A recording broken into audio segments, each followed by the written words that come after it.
I should say, before reading this, this is a section from a book about Otto Bauer on his relationship to the Russian Revolution.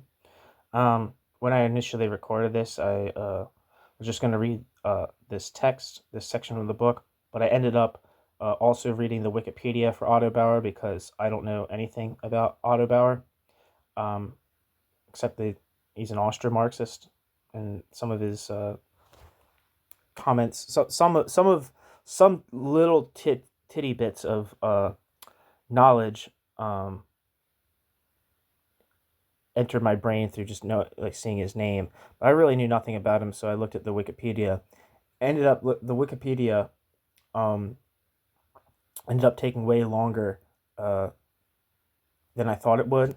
And if you want to just skip to the bit about Otto Bauer, specifically on the Russian Revolution, skip like 45 minutes in, and that'll probably be like at the tail end of the Wikipedia, and then you can actually listen to what the label of this video says. Okay. Uh, Enjoy listening to my beautiful, beautiful um, voice, if that's what you want to call it. All right. Bye.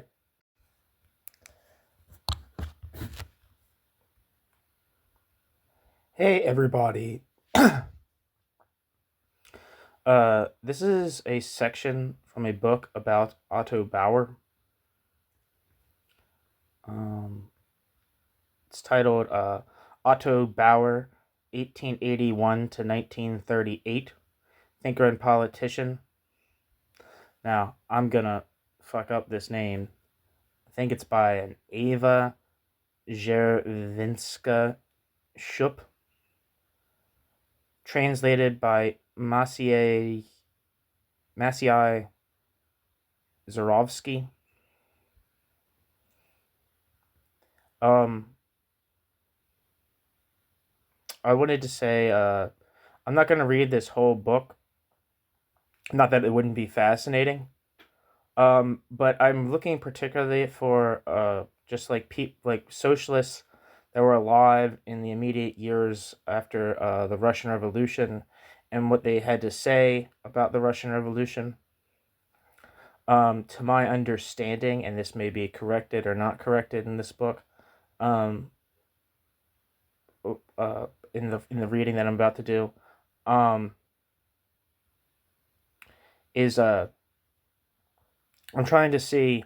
I believe that Otto Bauer had a pretty lively debate with Karl Kautsky in the 20s and 30s about Bolshevik Russia, whereas um, Kautsky totally rejected the anti-parliamentary or like the non-parliamentary uh, pushes or like um, insurrectionary attitude, insurrectionary methods of the Bolsheviks and the terror, and viewed it as inappropriate and not leading towards socialism, but to some type of novel despotism.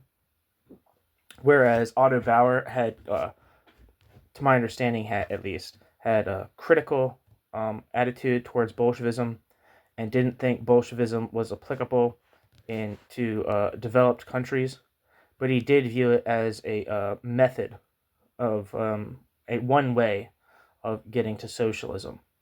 Um, the insurrectionary um, Jacobin type of revolution. He thought that was viable, whereas Kautsky very much did not. Even though he largely agreed with Kautsky, um, had a lot of reservations about the Bolshevik Revolution in terms of its practices, but he did view it as substantially socialist. That's my understanding going into it. I have no idea if that's going to be true or not. Um, I also think that Otto Bauer had more of a was more inclined to come to the defense of the Soviet Union, um, and be cautious about even internal grassroots insurrection in Russia, right? Like, whereas I think Kautsky was straight up like, yeah, there needs to be a revolution in Russia. I don't think that Otto Bauer had that opinion, And um, not that I don't think that Kautsky, probably not Bauer either, agreed with the politics of like say Kronstadt, um, in terms of like because they were kind of like councilist, right? And Kautsky and I don't think believe Bauer were councilist, uh, but I think Kautsky, based on uh, Salvadori's book on Kautsky, did view revolution inside Russia um, as a necessity. Whereas I believe, to my understanding, and this is why I'm reading this because I don't know, Bauer had the idea that any type of internal insurrection or turmoil um, would lead to white reaction, imperialist invasion, or some type of uh, reactionary uh, replacement uh, coming to Russia. Um, whether that's from internal forces or from external forces, he was less. He was more inclined towards what you might call later something like a reform communism. I think you can kind of think of this. I think that's kind of like the attitude of people like Leo Kofler and Isaac Deutscher. I think the idea that like what should be advocated for is some kind of like internal reform of the Soviet bloc and the Soviet Union. Well, there's no Soviet bloc in Otto Bauer's time, but the Soviet Union in a more democratic direction, which they viewed as viable, right? And that's kind of like can the Soviet Union be reformed? Is like a kind of like a big question. A lot of these critical analyses of the Soviet Union, right? It's like Karl Kautsky was definitely like no, especially and the more so as like time went on. Bauer, I think, believed that the Soviet Union could be reformed, just like Leon Trotsky did up until 1933. Right? It was originally, the left opposition was an opposition, like an opposition that wanted to like be reingratiated into the mainstream communist movement, be part of the Third International. But after 1933, with the rise of Hitler to power, Leon Trotsky no longer thought that a viable course to take. So that's always kind of like a question, right? It's like what degree is like reform possible, democratic reform possible in the Soviet Union? But there's just kind of some of my thoughts going into reading this section. This isn't even a chapter. It's a section from a chapter. The chapter that it's inside of is titled the quote Third Way to Socialism. And the section I'm reading from that is titled The Gradual Development of Attitude Toward Revolution and Bolshevik Practice. And the headings are The Doctrinaire Perspective, Chances of Socialist Revolution in Russia, Doctrinaire Pragmatic Perspective, The New Economic Policy, Pragmatic Perspective, A Pragmatic Perspective, Stalinism. So, what I'm guessing those mean, from my just guessing, is that he would oppose the chances of socialist revolution in Russia, accepted the new economic policy as a pragmatic necessity once the Bolshevik Revolution had happened, and in some sense, I guess, accepted Stalinism as a pragmatic development in the Soviet Union. Maybe not, though. Maybe that's not what's being said. Or, like, that's not going to be the content of these chapters. But anyway, God, I talk a lot. Okay.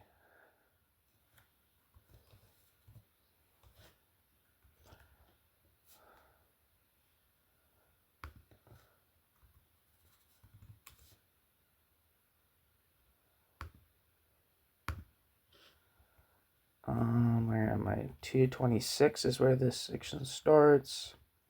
226. All right, here we go.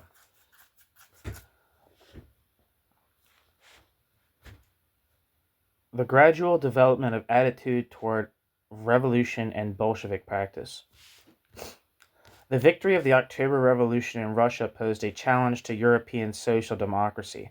For decades, socialist revolution had been the center of discourse in Europe as either an inevitable result of the development of modern societies, (the determinist version), or alternatively as an act of the working class determined by that development, parenthesis, activist determinist version, in parenthesis.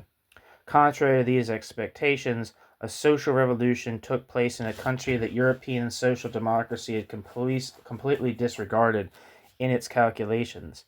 Its theorists faced what appeared to be a vital complication for the fate of the international workers' movement: how to evaluate the Russian experiment theoretically and practically.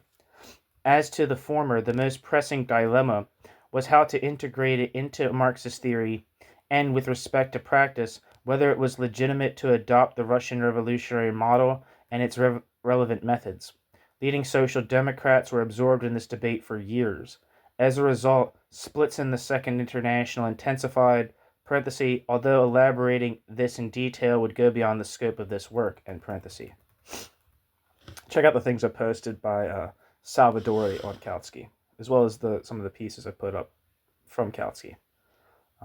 Kautsky famously engages in a debate, public debate with, well, not a debate, but a exchange of letters, angry exchange of letters with both Lenin and Trotsky on the Russian Revolution. The SDAPs, I guess that's the Socialist Party of Germany. The Social Democratic Party of Germany. Not Germany, Austria.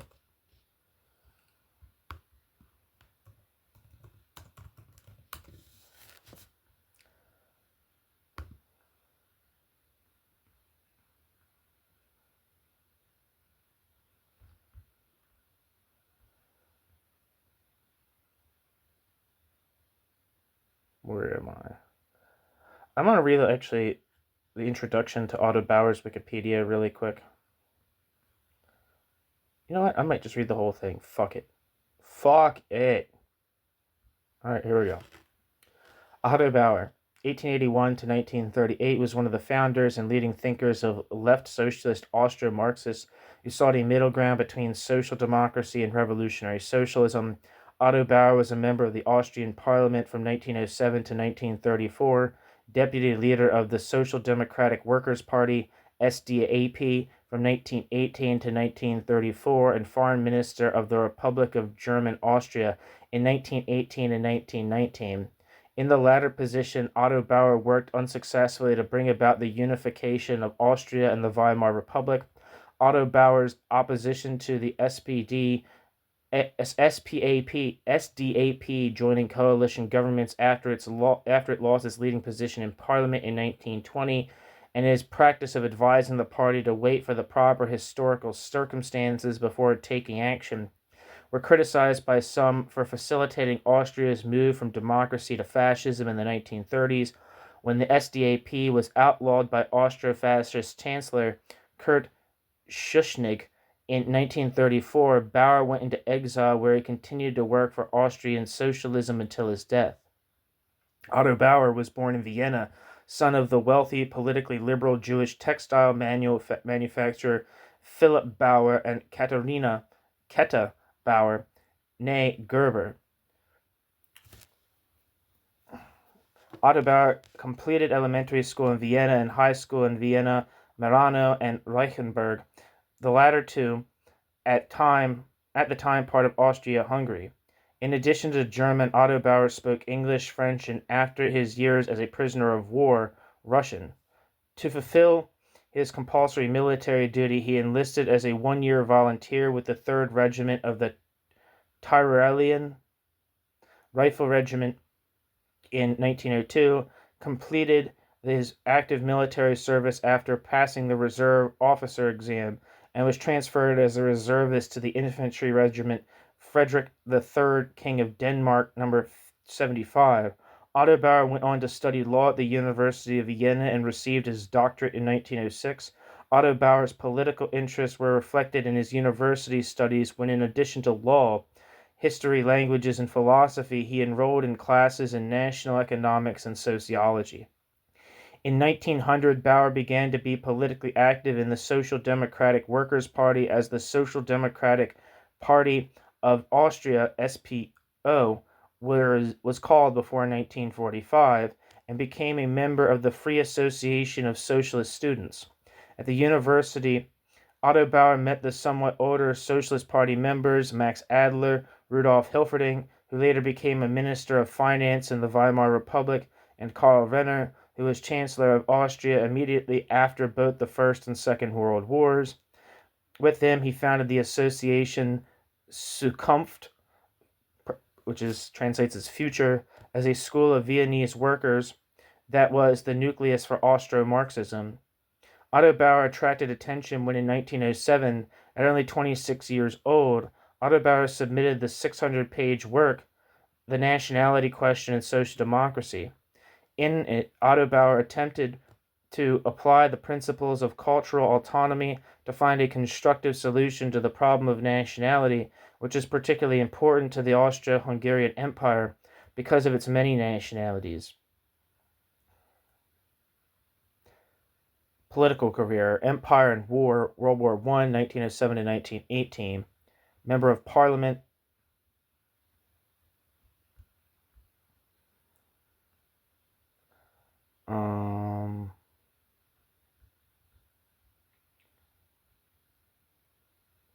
In the 1907 legislative election, the House of Deputies, Abgeordnetenhaus of the Imperial Council, Reichsrat, was elected for the first time under universal and equal male suffrage. The SDAP, which had been represented in Parliament for the first time in 1897 with 14 deputies, won 87 seats, the second strongest showing behind the conservative Christian Social Party.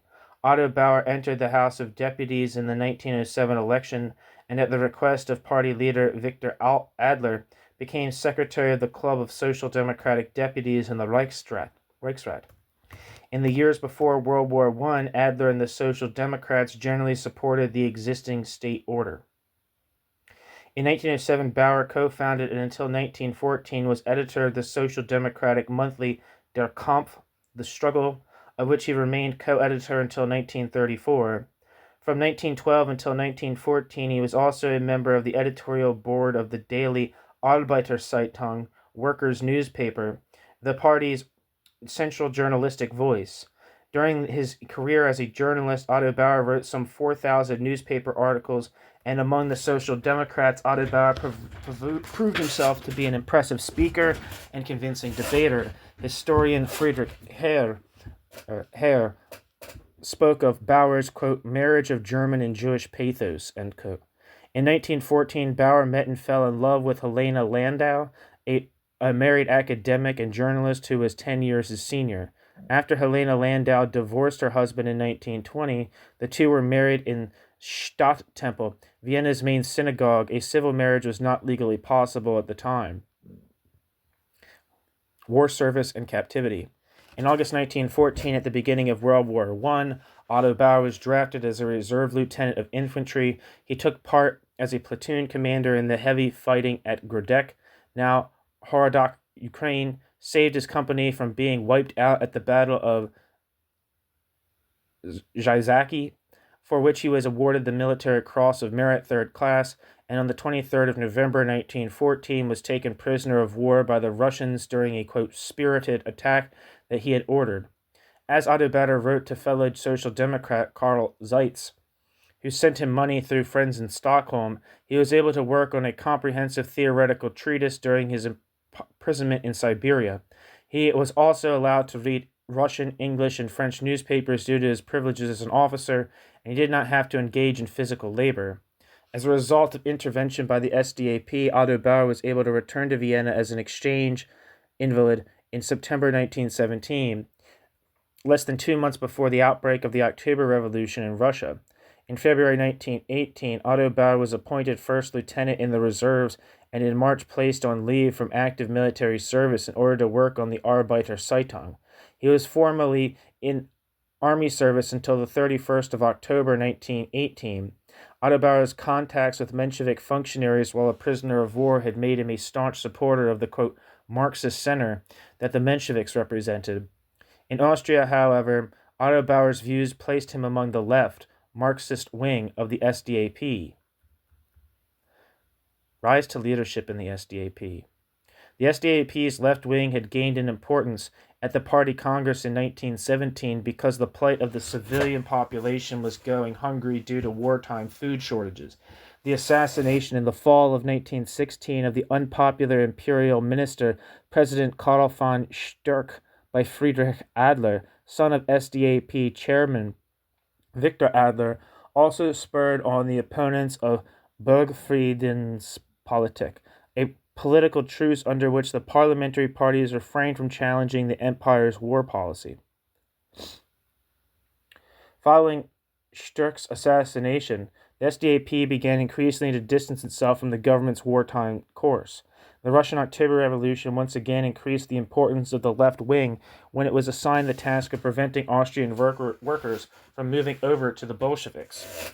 After Victor Adler's death on the 11th of November 1918, the 37-year-old Otto Bauer, seen as the young and dynamic leader of the SDAP's left wing, was brought into the party's leadership.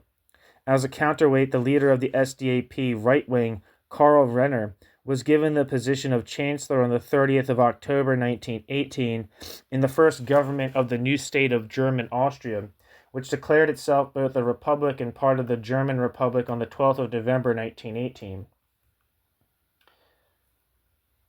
Post-war, 1918 to 1934, Foreign Minister on the question of union with Germany. On the 12th of November 1918, the party proposed that Bauer succeed Victor Adler as Foreign Minister of German Austria. He was then appointed to the position of the State Council, Staatsrat, in the election for the Constituent National Assembly on the 16th of February 1919. The SDAP won the largest percent of the vote, 40.76%, and entered into a coalition with the Christian Social Party, which had come in ahead of the SDAP in the previous 1907 election.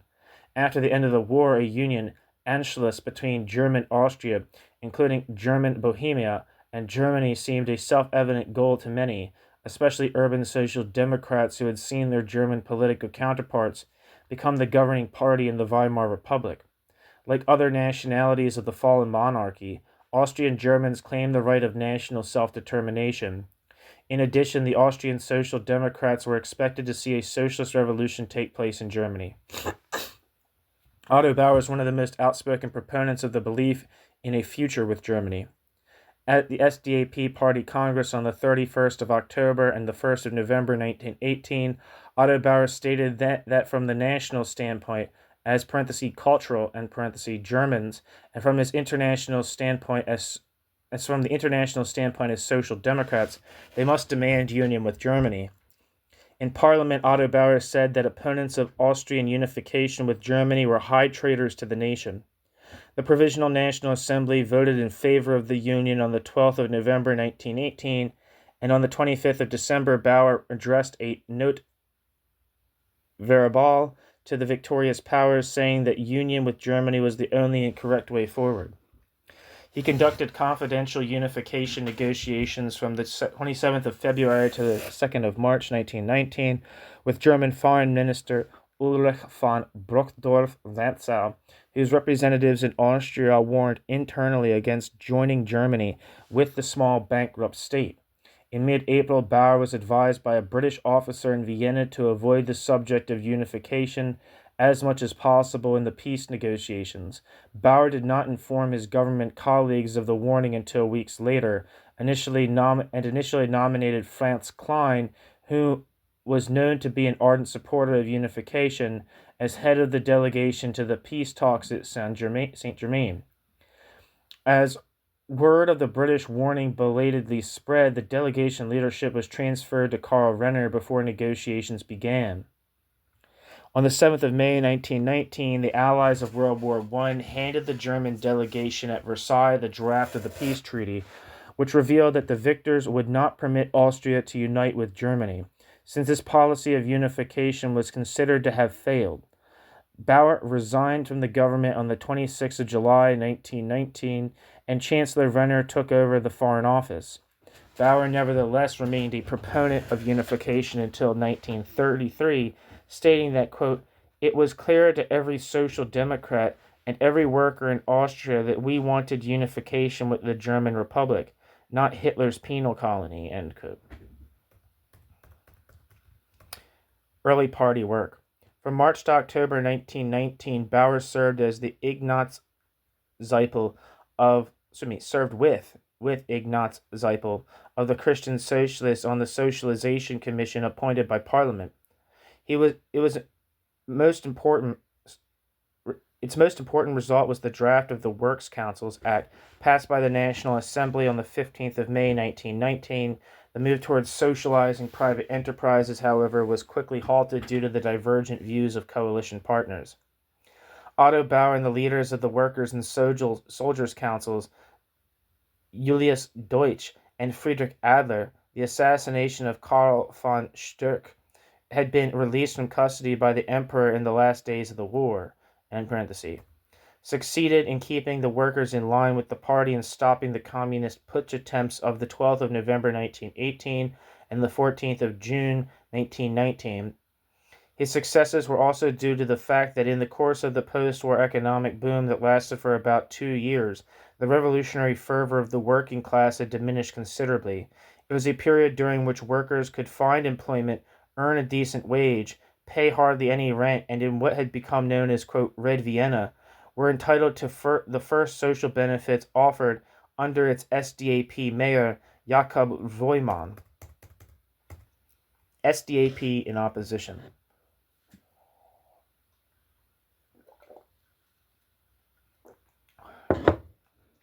The post-war economic boom, which was based primarily on anti-inflation... The post-war economic boom, which was based primarily on inflationary speculation, began to slow in 1920. Many working people and retirees fell into poverty due to the effects of high inflation. The dissatisfaction over living standards and the renewed solidarity among conservatives were reflected in the election results of the 17th of October 1920. The SDAP lost its relative majority with the Christian Socialists 6 percentage points ahead, 42% to 36%. The SDAP, at Bauer's insistence, left the coalition with the Christian Socialists. One result of this was that Secretary of the Army, Julius Deutsch, had to relinquish control of the Austrian armed forces, which 14 years later was to play a decisive role in the suppression of social democracy. The Social Democrats did not again participate in a government at the federal level until 1945. The breaking of the coalition with the Christian Socialists and its decades-long effects prompted the following comment from Karl Renner, who had spoken out against the move in the party executive committee, quote, Otto Bauer, by his rigid attitude, by the weight of his personality, made it impossible for the Social Democrats to enter the coalition except at the price of a party split, Thus the experiment had the, quote, fortunate outcome of declaring the Republic, which had been founded primarily by the social democratic working class, as a democratic republic, a purely bourgeois republic, end quote.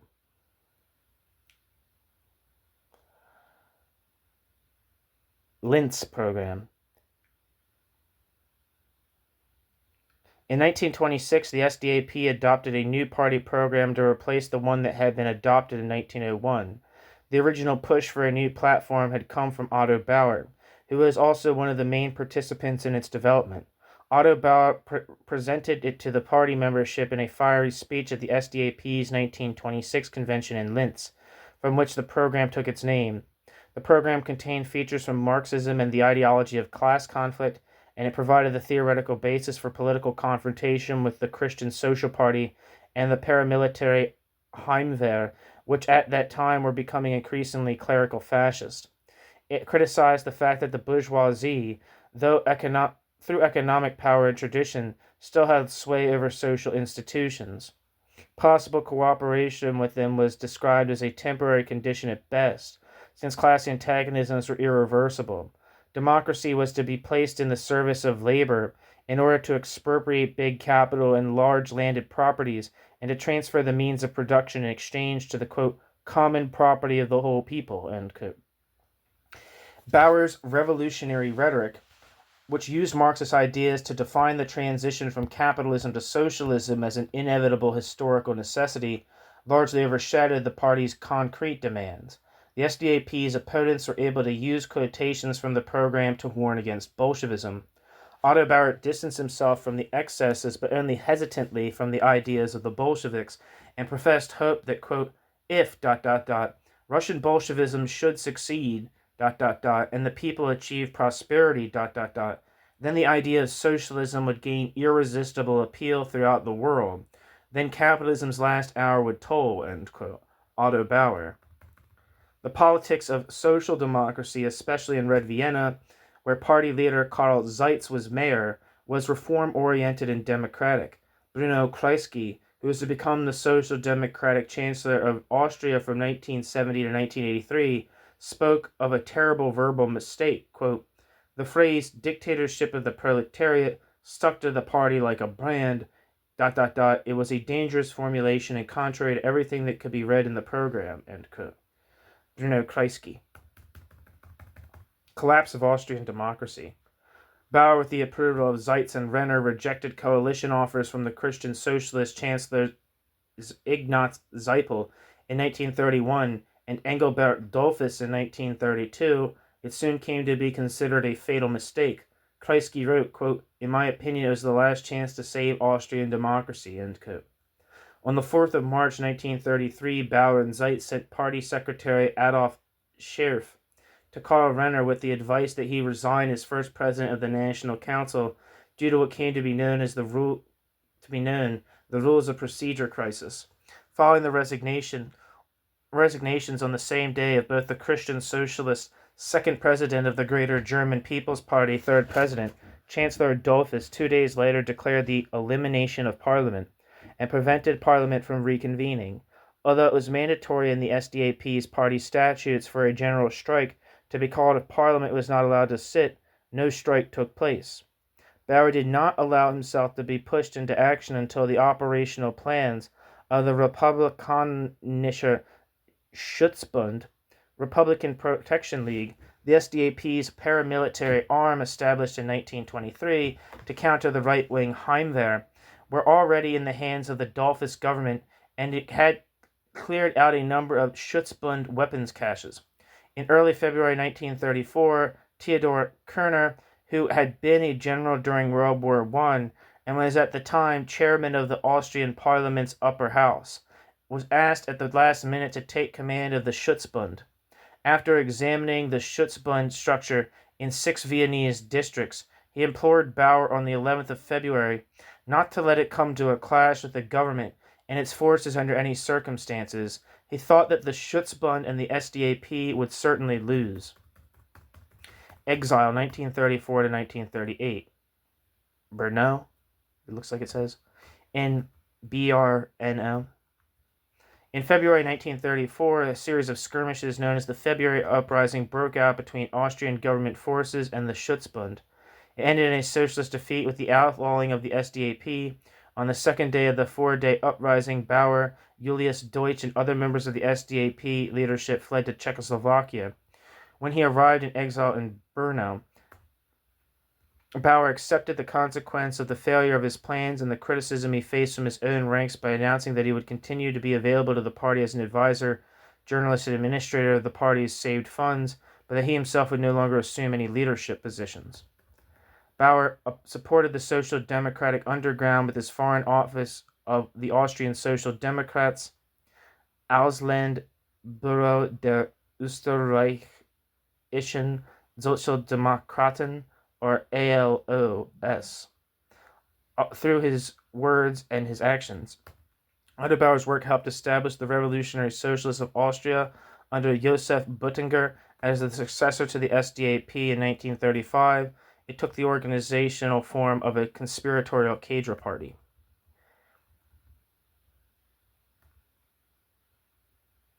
In 1938, with Nazi Germany's Anschluss in Austria, Bauer emigrated to Brussels, where at the end of March his foreign office merged with the leadership of the Revolutionary Socialists, which had fled Austria to form the foreign mission of the Austrian Socialists. Auslandsvertretung der Österreichischen Sozialisten, or AVOES. Josef Buttinger led AVOES, while Bauer was a prominent member of the and editor of the newspaper Der Sozialistische Kampf, the Socialist Struggle.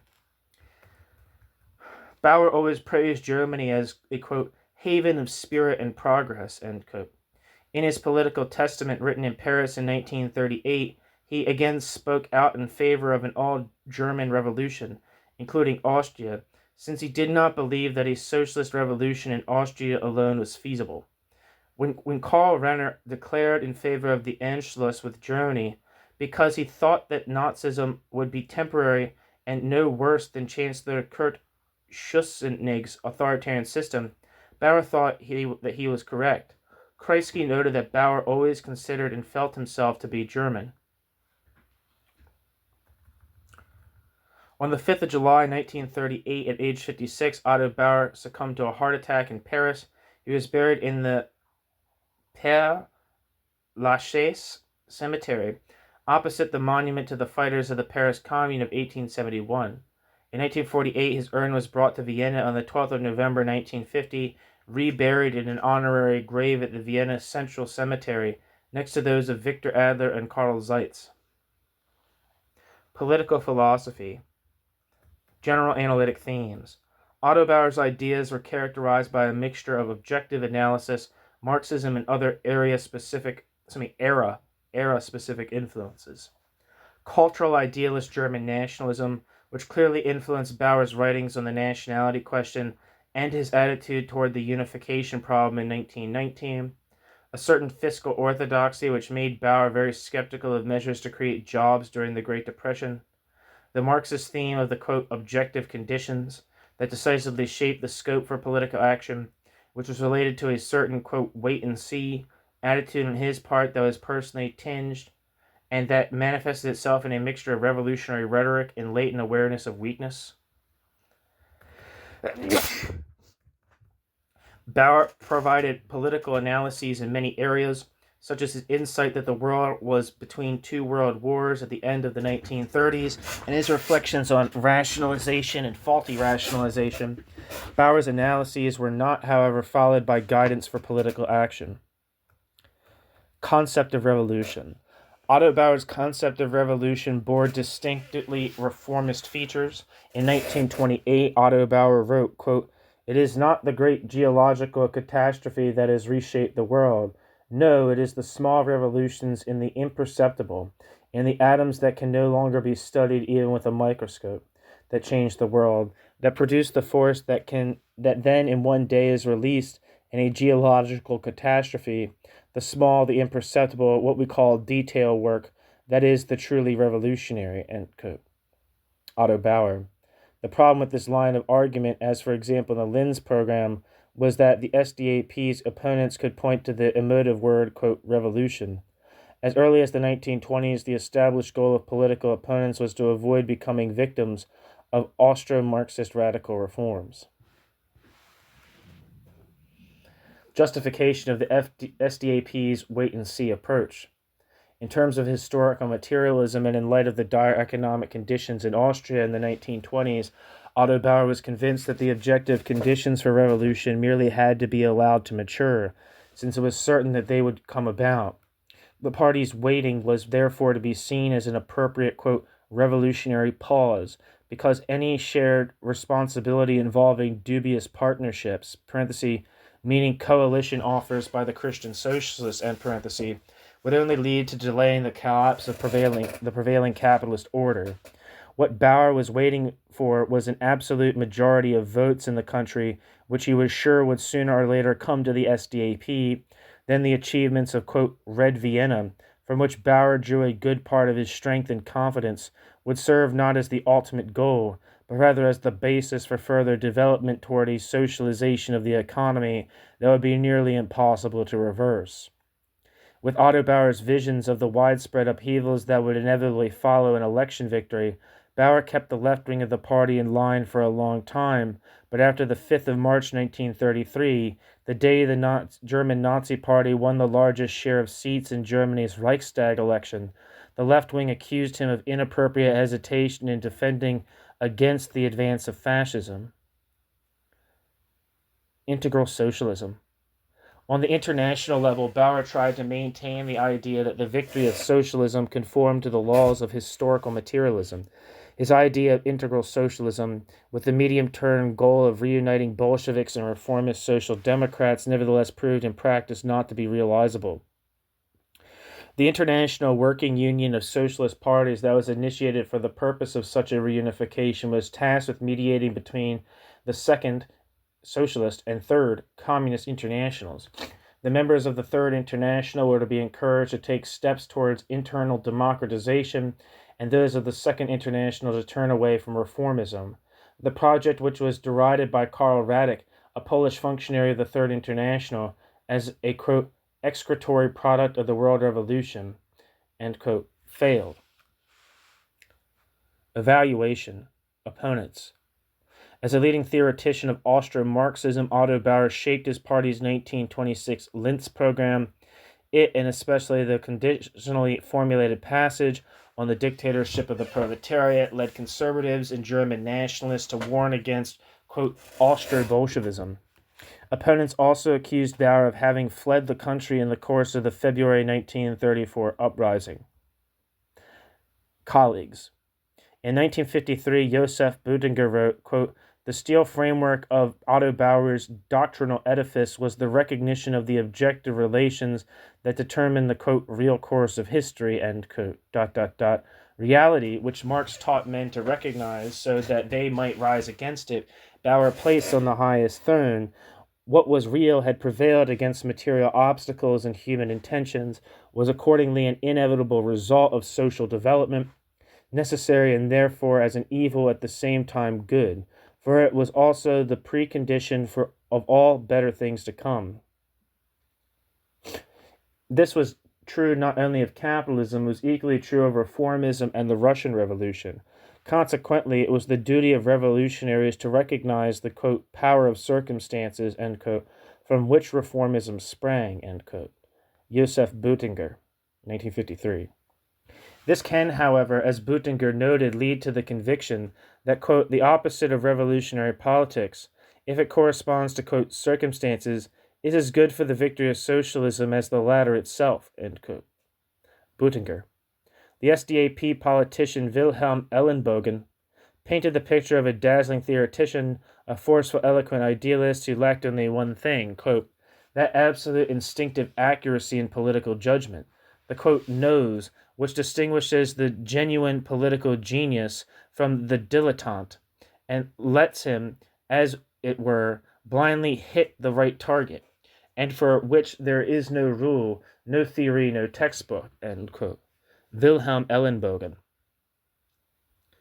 The, quote, declaration of the left, end quote, of the Social Democratic Party Congress in October 1933 held Bauer's policy to account in almost angry terms, quote, the policy of the party leaders since March of this year has been a policy of waiting, a tactic of letting the enemy dictate all deadlines, all terms of conflict.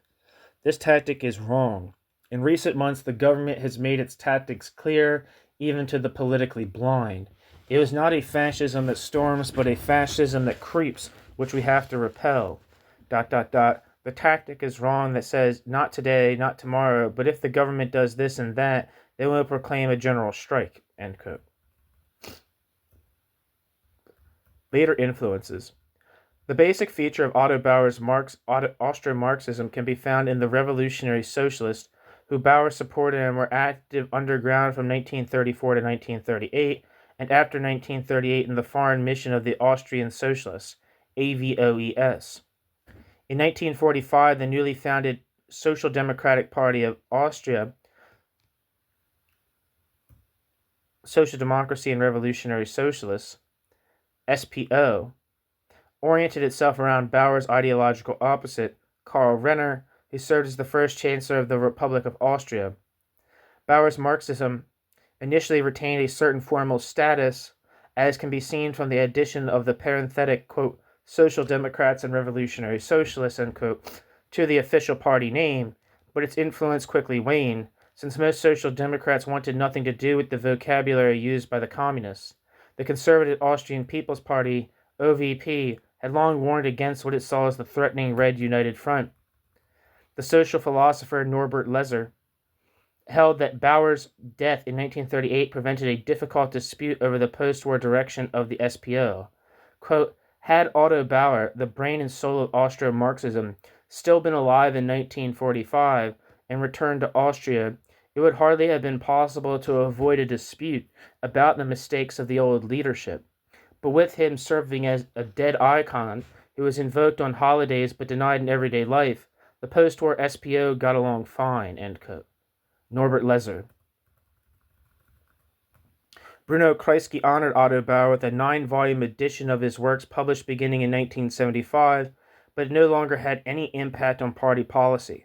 In 1986, Bruno Kreisky considered Bauer among the great men he had met, quote, despite some misjudgments of a superior intellect, end quote. What had given Bauer's Austro-Marxism its international uniqueness was the attempt to steer a Marxist middle course between the Bolsheviks and the reformist Social Democrats, with the ultimate goal of democratizing the Soviet Union and reuniting them all in a common international. In the Cold War period, until the beginning of Mikhail Gorbachev's reforms, the hope proved illusory and it remained unreal even later. Tributes. In 1914, Otto Bauer rented an apartment in a middle-class building at the corner of Gumpendorfer Strasse 70 and Kasernengasse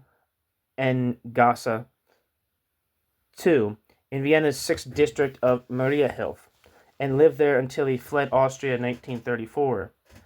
Kasernengasse was named Otto Bauer Gasse in 1949 in his honor. Family. Otto Bauer's son Martin, born 1919, was a successful animator and film producer in Austria. He was responsible for numerous remarkable television commercials in the 1950s and 1960s. The 1966 National Council elected Martin Bauer produced...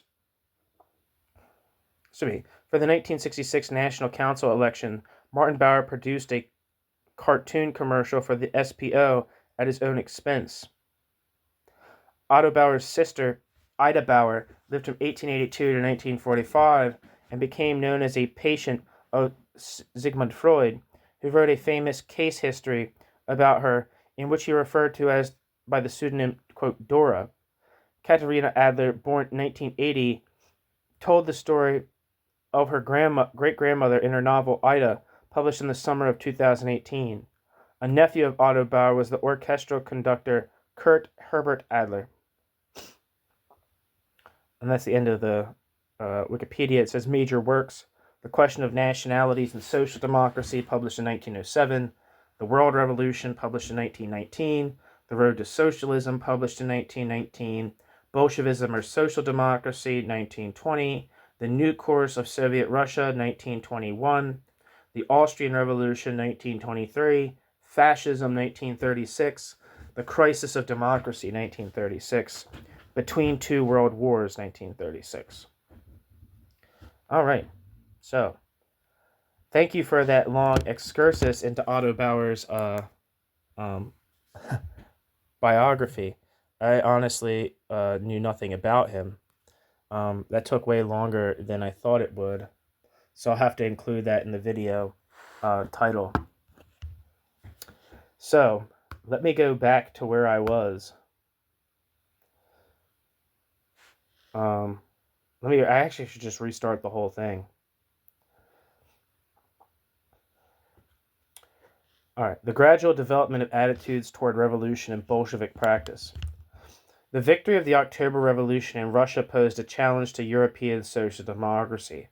For decades, socialist revolution had been the center of discourse in Europe as either an inevitable result of the development of modern societies, determinist version, or, alternatively, an act of the working class determined by that development, the activist determinist version, Contrary to these expectations, a social revolution took place in a country that European social democracy had completely disregarded in its calculations. Its theorists faced what appeared to be a vital complication for the fate of the international workers' movement: how to evaluate the Russian experiment theoretically and practically.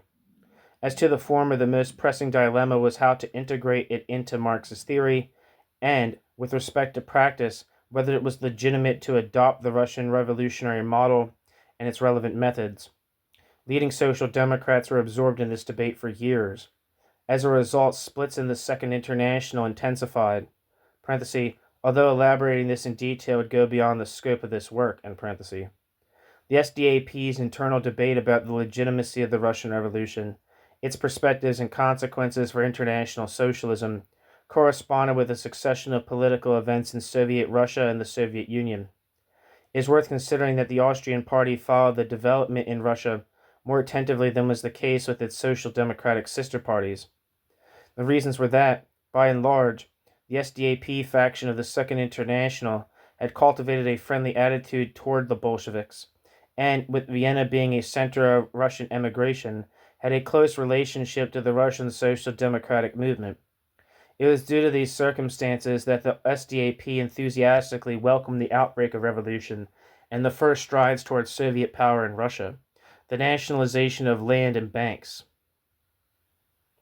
When the Bolsheviks dissolved the Constituent Assembly, attitudes in the SDAP radically changed, although they did not deny the progressive character of the October Revolution.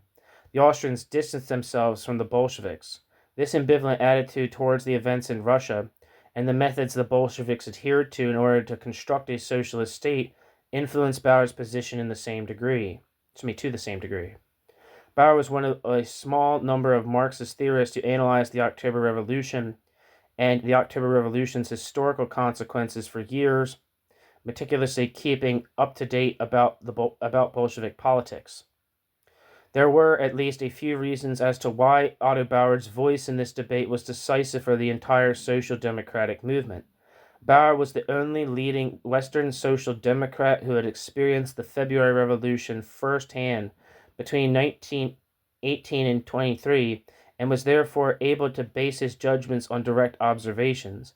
He kept in touch with the Mensheviks, spoke Russian, and, what is more, drafted a theory concerning the development of the Soviet Russian state.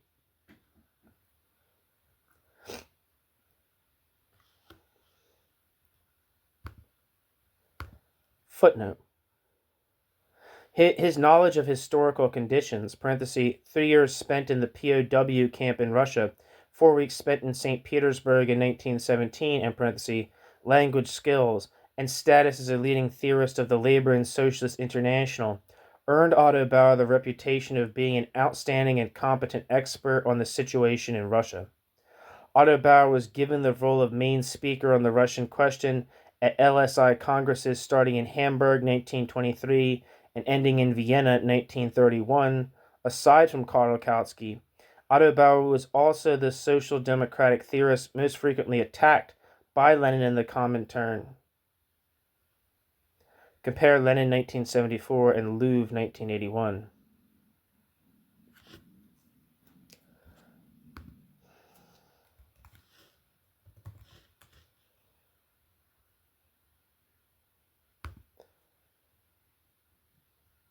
End footnote.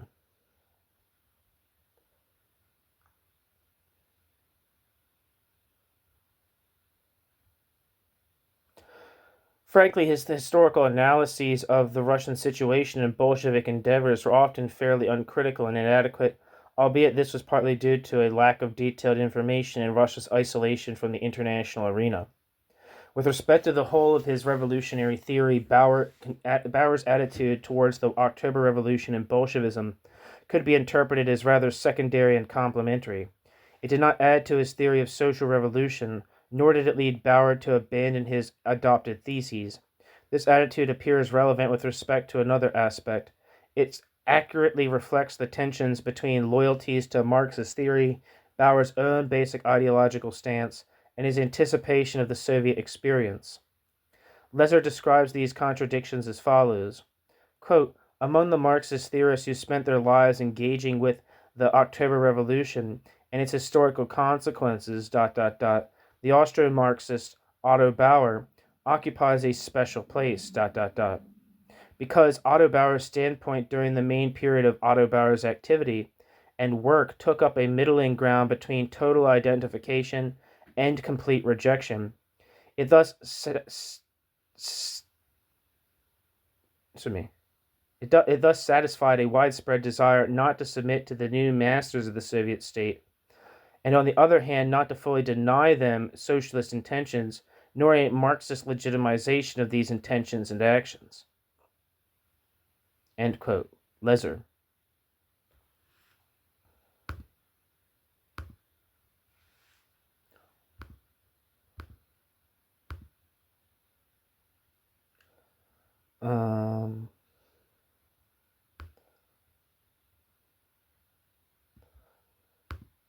I wanted to look up some of these books that were cited. Louvre, 1981. That's a Raymond Louvre.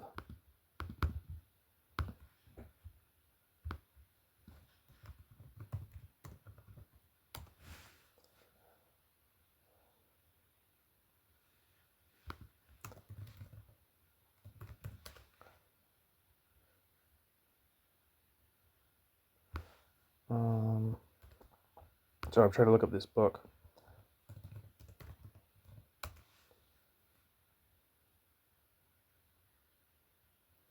Yeah, I'm not saying anything for this book. But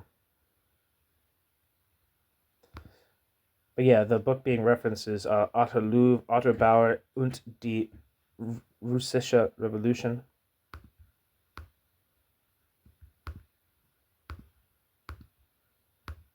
Let's see, one more time.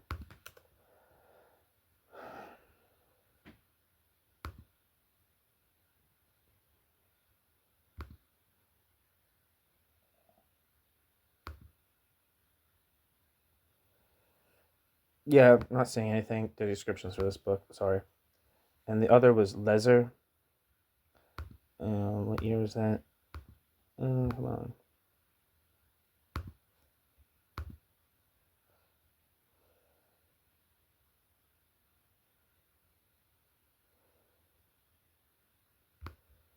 That's a article titled Otto Bauers Haltung gegenüber dem Bolschewismus in Otto Bauer und die quote, Dritte end quote, Weg, die Wiederentdeckung des Austromarxismus durch Linkssozialisten u Eurokommunisten, edited by Detlev Albers. Let's see if anything comes up for that book. Yeah, not seeing anything. Any hooser, that was an unproductive search. Bauer's position, back to the text. Bauer's position on Soviet Russia and later the Soviet Union were so controversial that even social democrats who otherwise accepted Otto Bauer's views and general political line were critical of them.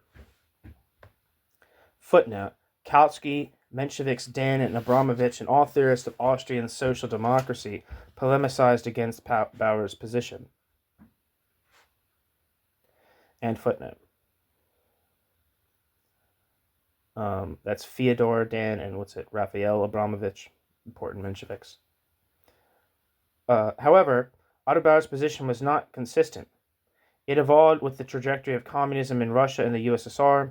It is possible loosely to identify 3 stages. 1. From 1917 to 21, when Bauer recognized the historical necessity of the October Revolution, predicted its defeat, and at the same time endorsed despotism as an instrument of historical progress. 2. From 1921 to 29, when Otto Bauer supported the introduction of the new economic policy while criticizing the dictatorship as an impediment to Russia's economic development. 3. From 1930 to 1938, when Otto Bauer was fascinated by the 5-year plan and hoped for a democratization of political life and considered Stalinism a necessary step in this process. Footnote: Louvre proposed the periodization in Louvre 1981. I believe it to be the most accurate outline of the evolution of Bauer's views.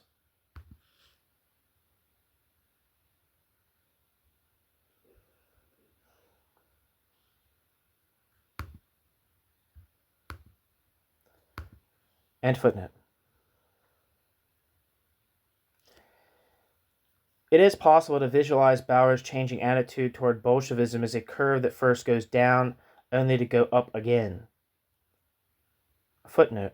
From 1917 to 1919, Bauer primarily depicted the economic and social differences between Russia and the West European countries.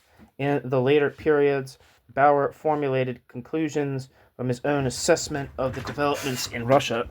This led him to errors of judgment and inaccurate prognoses later on. End footnote. In its ascendancy, this curve was one of growing hope and illusion in the socialist character of Russia's internal transformations. What characterized Bauer's standpoint during this phase was Bauer's attempts to justify Bolshevik practice by citing economic and social factors, which Bauer proclaimed to be crucial in the process of democratic change. This type of rationale, rooted in Marxist orthodoxy, was hard to reconcile with actual Bolshevik practice, where political goals and the will of the communist leaders determined the boundaries of economic and social change, as well as define the political order. Okay. New section. Section 4.1. The Doctrinaire Perspective. Chances of Socialist Revolution in Russia. Bauer was concerned with this issue before the October Revolution and devoted himself to it during the first 3 years of Bolshevik rule. Otto Bauer's assessment, based on an analysis of the economic structures and balance of class forces in Russia, was contained in 2 works: a pamphlet published under the pseudonym Heinrich Weber just before the October Revolution, entitled Die Russische Revolution und das Europäische Proletariat, The Russian Revolution and the European Proletariat, 1917. And a book published 3 years later, Bolschewismus oder Sozialdemokratie.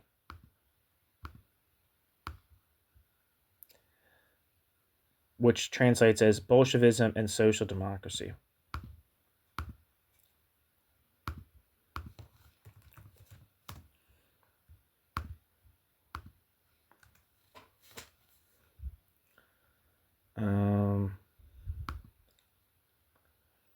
Don't see any description of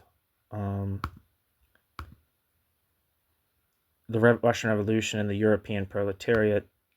Is there anything for Bolschewismus oder Sozialdemokratie?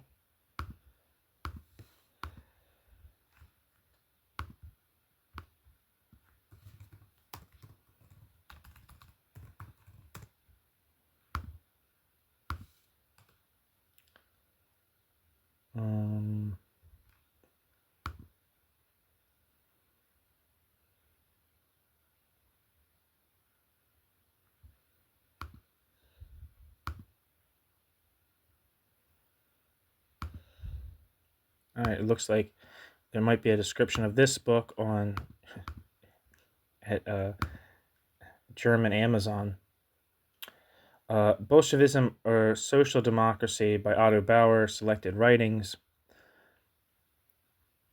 The description says, quote, the improvement of public education, the active participation in political and trade union struggles, the self-education in the workers' organization, the richer leisure which the workers owe to the protective laws and the trade union struggles, allow the labor slave of the past to gradually grow into a free, self-confident personality, and to the extent that the worker becomes a personality, his desire for freedom becomes the strongest driving force of his thoughts and actions, end quote.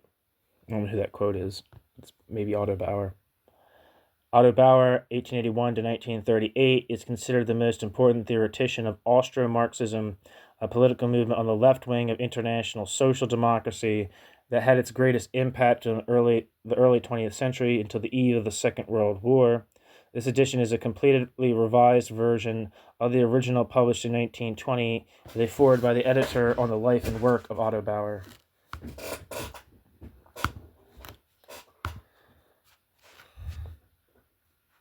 Back to the text. In both of these early treatises, the author cast doubt on the legitimacy of a socialist revolution in a politically backward country from a classical Marxist perspective. At the time, Bauer echoed the sentiments found within the work of the, quote, father of Russian Marxism, end quote, Georgy Plekhanov, also held by most social democrats of his time. In Russia, capitalist development must precede revolution. Secondly, the weakness of the domestic bourgeoisie, of repercussion of Russia's dependency on foreign capital, imply that it should be led by the proletariat in alliance with the peasantry.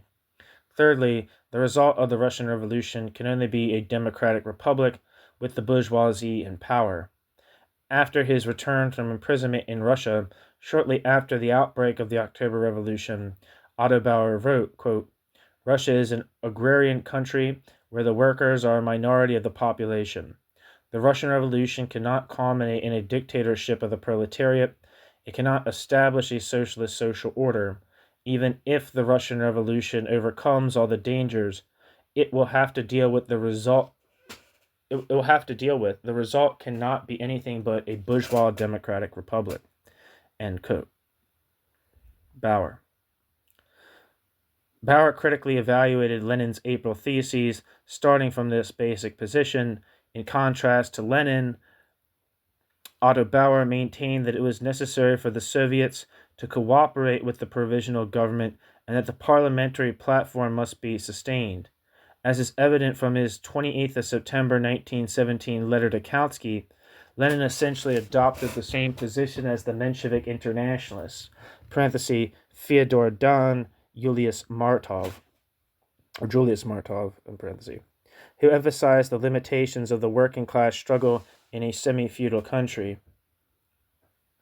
I have a number of pieces, I think like 3, from Julius Martov on the Russian question.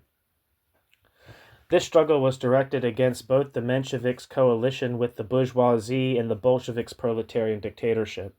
Furthermore, the workers demanded that the social revolutionaries engage in a pact with the different social democratic trends and entrust the strongest party in the Constituent Assembly.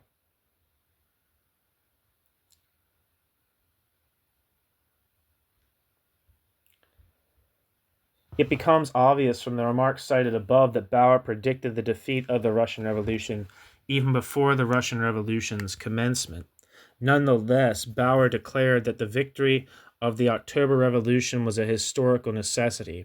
For Bauer, the determination of the revolutionary leaders and whatever theory they adhered to were not decisive.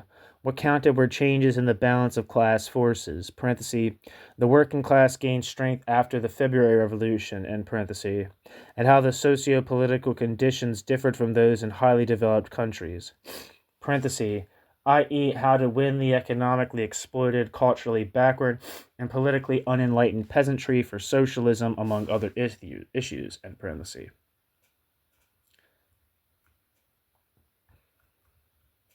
Bauer was inclined to believe that the alliance of workers and peasants had been enforced primarily by economic factors and was therefore ephemeral.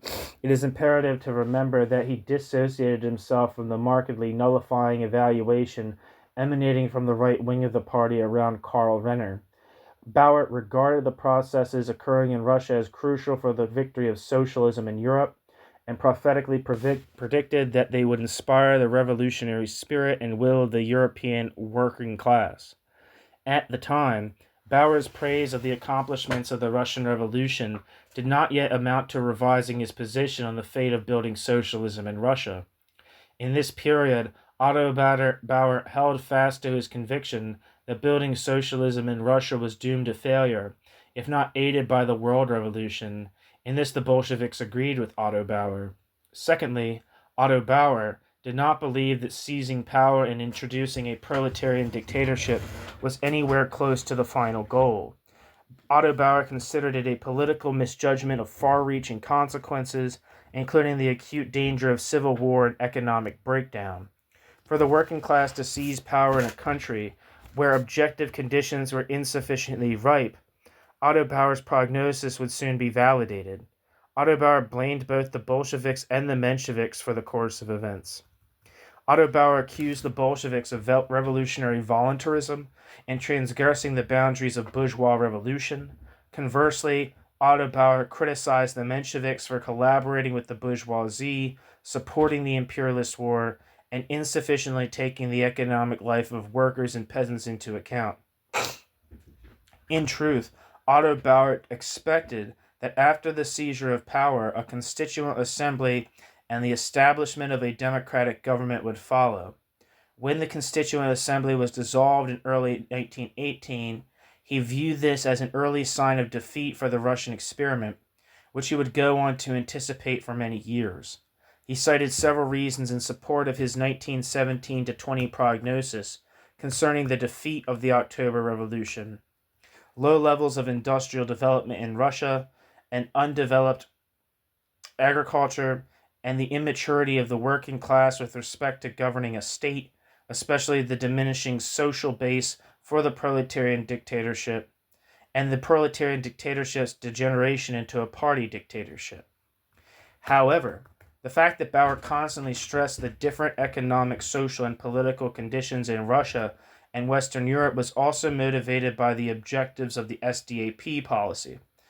This way, he could justify the validity of the social democratic concept of revolution by implying that the quote, theory and practice of the Bolsheviks represented an adaptation of socialism to a country where capitalism is still undeveloped. The proletariat, therefore, only constitutes a minority of the nation, and socialism adapts to Russia's economic backwardness, end quote. Parenthesis, our translation, end parenthesis. Bauer vindicated his thesis that there were different roads to socialism, and that the Russian revolutionary model should not be implemented in highly developed countries. Footnote. Well, no footnote. That's just a text in the original German.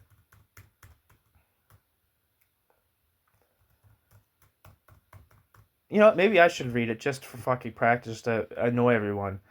The footnote says, Theorie und Praxis der Bolschewiki, die Anpassung des Sozialismus an ein Land sind, in dem der Kapitalismus noch unentwickelt ist, das Proletariat daher nach einer Minderheit der Nation darstellt und sich der Sozialismus an die wirtschaftliche Rückständigkeit Russlands anpasst. Otto Bauer.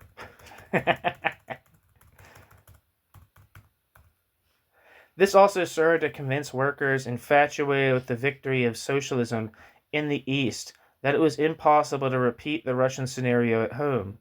At the time, Bauer stood in full solidarity with Kautsky, who proclaimed that the Social Democrats must distance themselves from Bolshevik strategy if they were to preserve the credibility of social democratic politics and save international socialism.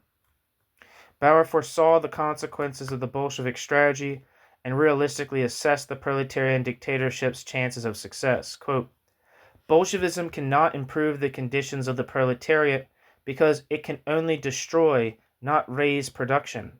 Ultimately, the, quote, dictatorship of the proletariat, end quote, will stand in opposition to the proletariat. For this reason, it must fail.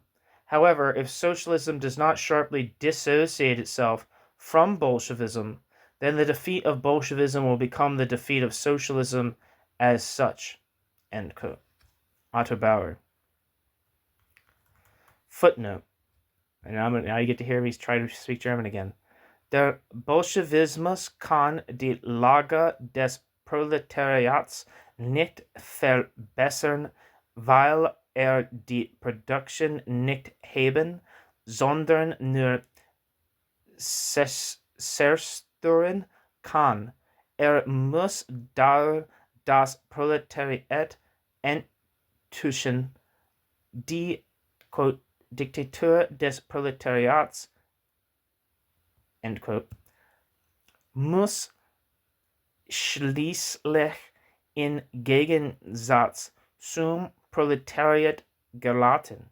Darum muss sie scheitern. Aber wenn sich der Sozialismus vom Bolschewismus nicht scharf scheidet, dann wird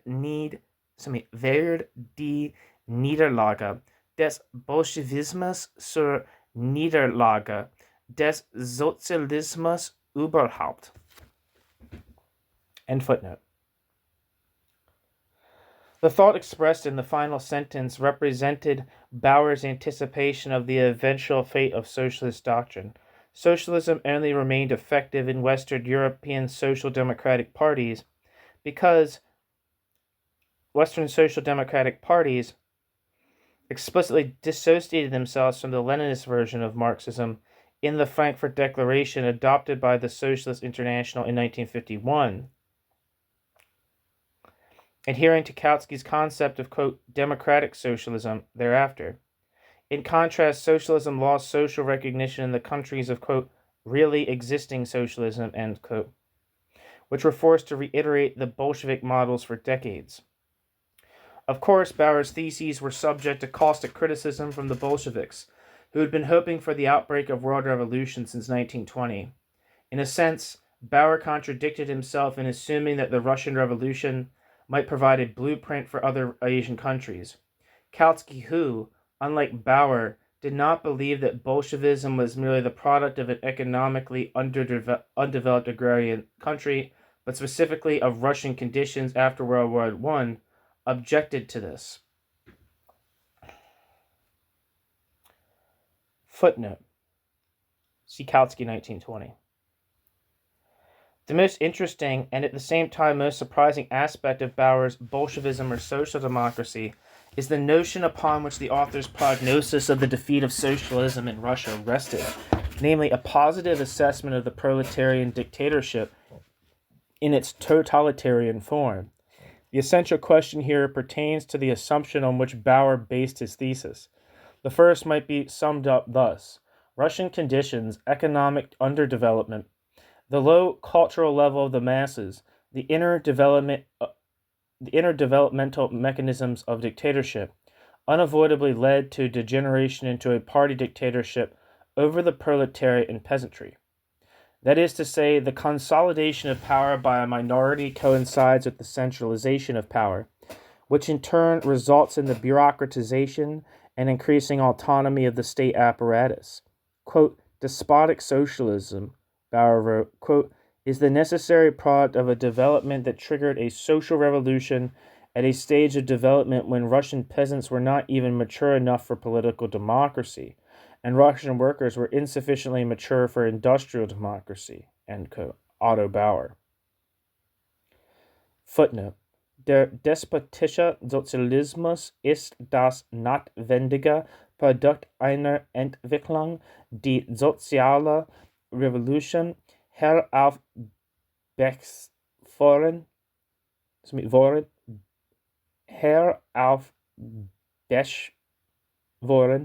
hat auf einer Entwicklungsstufe, auf der russische Bauer noch nicht einmal zur politischen, der russische Arbeiter noch nicht zur industriellen Demokratie reif war.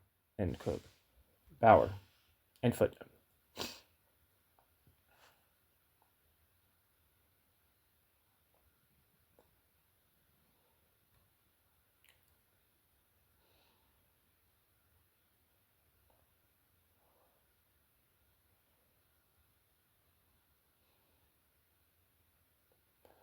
The second assumption is reminiscent of Otto Bauer's unswerving belief that it was impossible to build socialism in a country like Russia without employing a, quote, proletarian, end quote, apparatus of coercion. Understood literally, this view of Bauer's would amount to a revision of his theory on the integral link between democracy and socialism. In fact, Bauer was convinced of the progressive character of the Bolshevik dictatorship, even if he criticized its political terror and its repression of Mensheviks and social revolutionaries.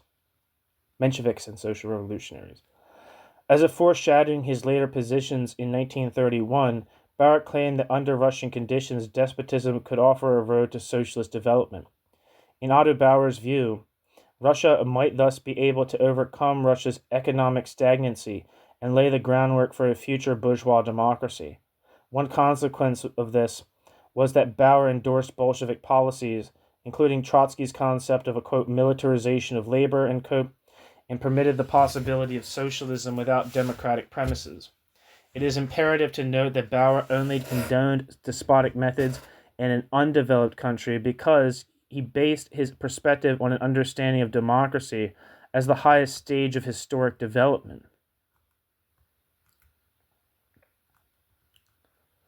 What is more, in this case, Bauer instrumentalized democracy as a means to an end, depriving democracy of democracy's intrinsic value. Otto Bauer expressed this as follows, quote, "The principles of democracy likewise are not eternal truths. Even democracy is an evolutionary product and stage. Democracy is only possible when the productive forces, class struggles, and cultural maturity of the masses have reached a particular stage of development. Where these preconditions are absent, the despotism of a progressive minority is a transitional necessity.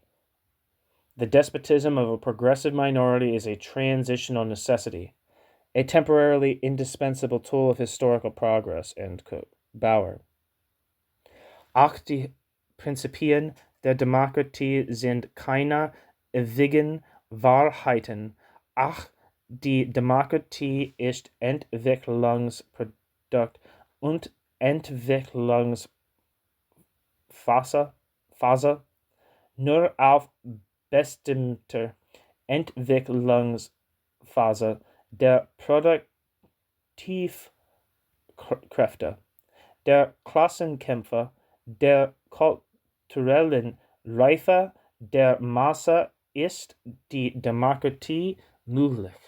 Wo diese Voraussetzungen nicht gegeben sind, ist der Despotismus einer fortgeschrittenen Minderheit eine transitorische Notwendigkeit, ein zeitweilig unentbehrliches Instrument des historischen Fortschritts.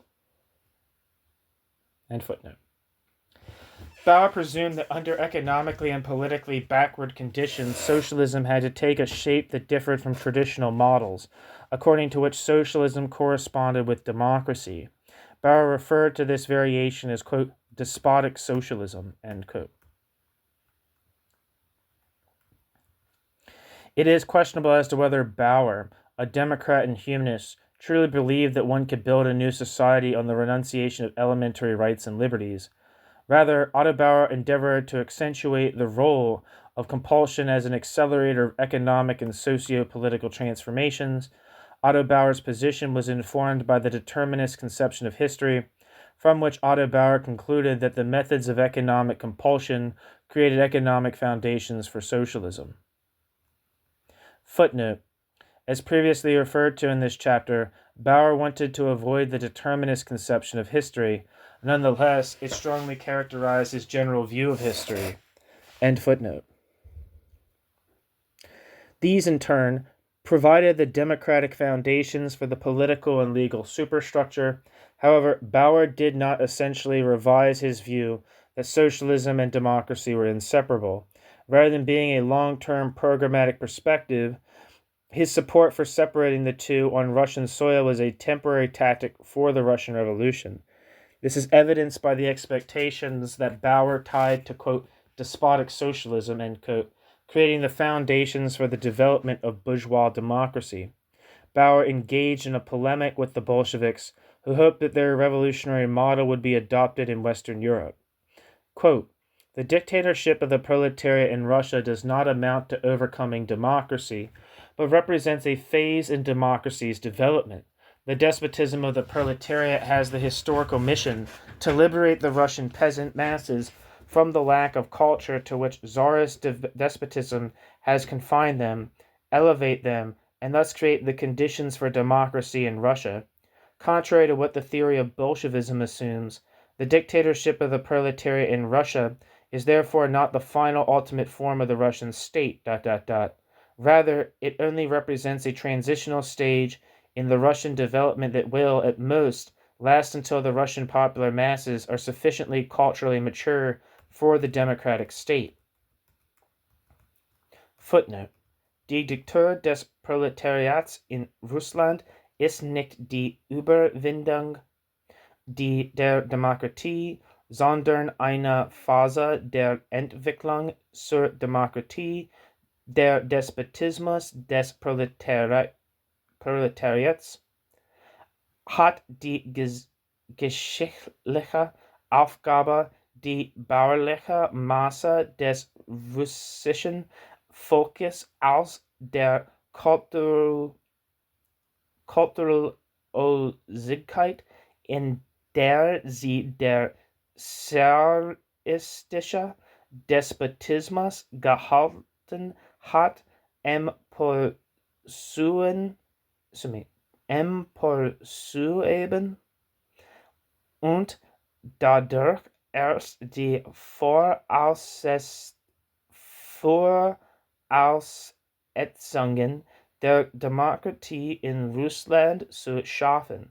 Die Diktatur des Proletariats in Russland ist also nicht, wie die Theorie des Bolschewismus annimmt, die letzte in endgültige Form des russischen Staates.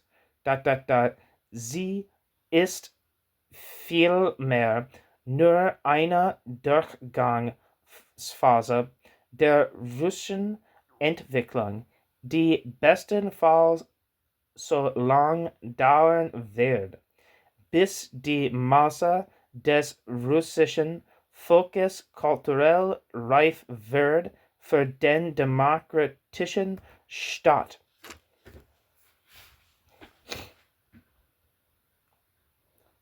End footnote. From 1918 to 1920, Bauer was deeply convinced that the Russian system would soon undergo democratization and liberalization, and individual rights and liberties be restored.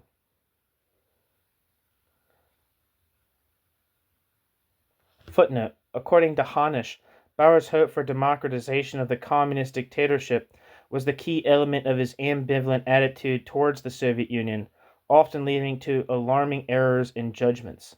See Hanisch, 2011.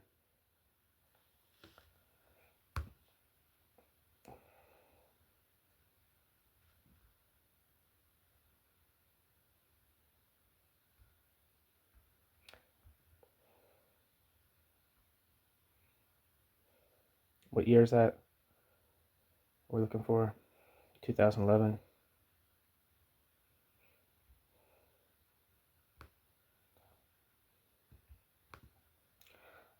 That's a book by a Ernst Hanisch titled Der große Illusionist.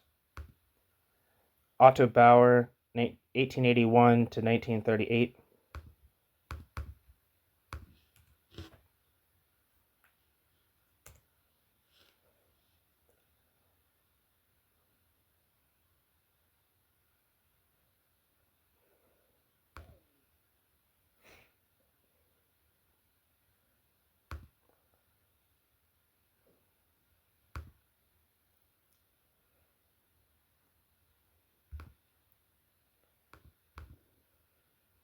Okay.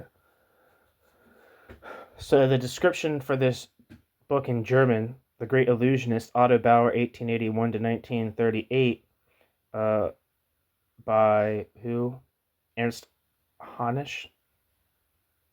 Right? Yes.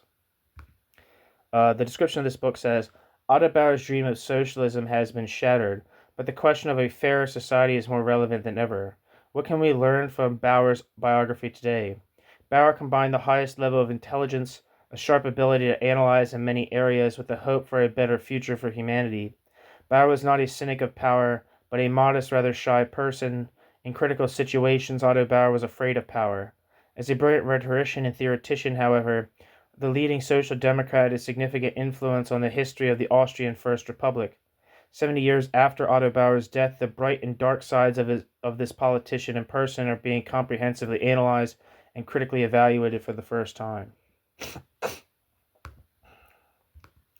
Back to the text and footnote.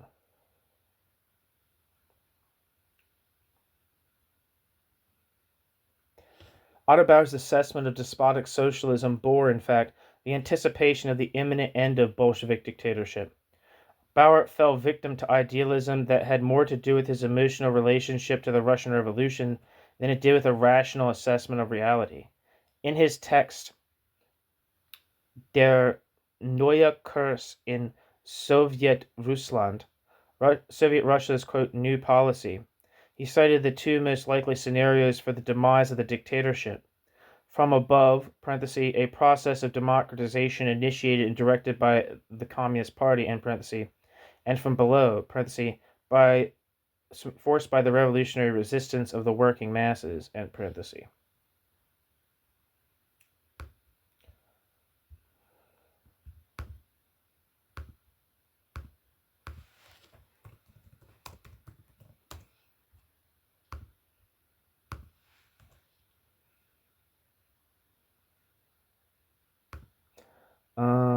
looking to see if there's any description of this book.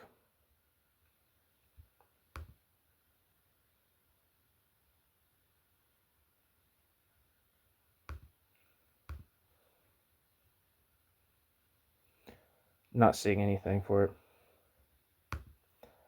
Anyway, back to the text.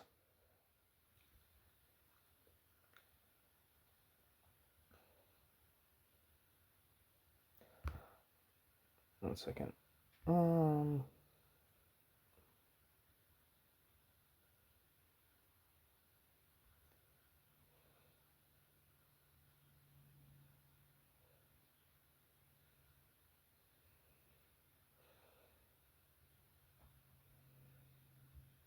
Yeah, sorry, I can't find anything for it, actually. Sorry.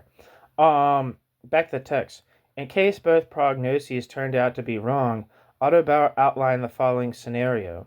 Quote, out of the chaos that will be the harvest of dictatorship, a bloody counter-revolution will arise, robbing the Russian workers not only of all revolutionary gains, but giving internal counter-revolution a strong boost and serving it as a powerful pillar.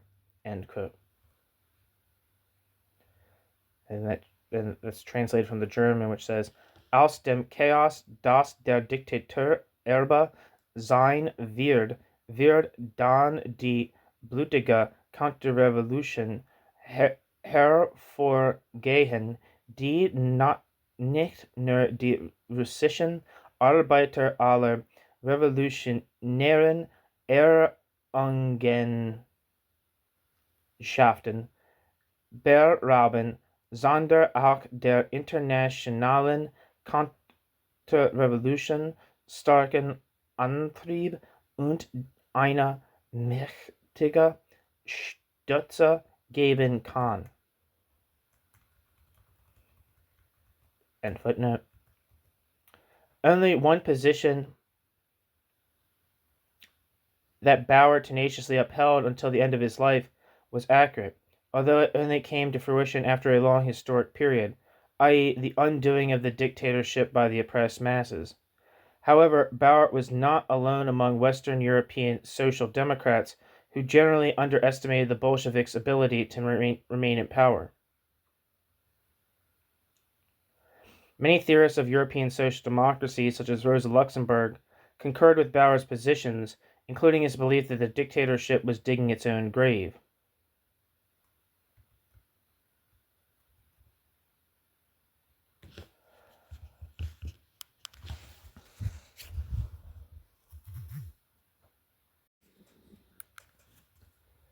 New section. A doctrinaire pragmatic perspective. The new economic policy. At the 1925 Congress of the Labor and Socialist International in Marseille, Bauer proclaimed, quote, "Hands off Soviet Russia," a succinct reflection of his attitude toward the policies of the Bolsheviks after the October Revolution. The slogan was preceded by a radical change in Bauer's convictions about the process of social transformation occurring in the Soviet Republic. A major consideration was his fascination with the new economic policy introduced by Lenin in 1921. Bauer was well aware that the new turn in Russia had not resulted from a change in the Bolsheviks' programmatic line, but was forced upon the Bolsheviks by economic and political circumstances. Footnote: the Civil War in Russia claimed countless lives and caused heavy economic losses. The economic crisis, exacerbated further by the peasants' resistance against war communism policies, such as forced food deliveries, increased the discontent of the cities and countryside. The Bolshevik rule lost popular support. Furthermore, the subordination of the trade unions to the state led to political controversy in the party itself, and threatened to split it. Against the background of strikes and unrest in the countryside, a sailor uprising occurred in Kronstadt in March 1921. The sailors demanded the restoration of political liberties, new elections, the abolition of war levies in the countryside, and the introduction of a free market. All right, that's it's a simplification, very much a simplification of the Kronstadt demands. They did not want introduction of a free market, but they did want the end of they wanted an abolition of free communism and the legalization and the tolerance towards the peasantry that did not employ wage labor, and the same thing applied to like craftsmen, right? To be free from being state dispossession, I guess. That'd be the new elections. There's a pretty serious restrictions on what they meant by new elections. They meant new elections to the Soviets, and only political freedom for socialist parties. They wanted freedom for all socialist parties, including anarchists. Paul Avrich talks about how like the politics of Kronstadt might be described as SR maximalist, but it's generally reintroduction of democracy into the Soviets. Like they wanted to actually realize the promise of the October Revolution, right? Land to the peasants, all power to the Soviets, and not all power to the party. Anyway, the economically and politically conditioned tensions constitute a serious threat to the Bolshevik model of rule. The party saw itself as forced to discontinue war communism policies and restore mechanisms of market economy. When Lenin introduced the new economic policy, Lenin did not hide the fact that the Bolshevik party thus admitted to its defeat. The policy essentially came down to replacing food confiscation by contingents, restoring free trade, privatizing small enterprises, granting concessions to foreign capital, and developing cooperatives, in parentheses.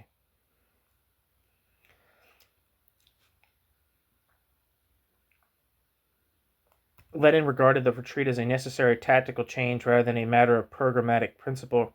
Even so, the liberalization of the economy was not accompanied by any relaxation of the political framework, parentheses, freedom of press, rule of law, in parentheses.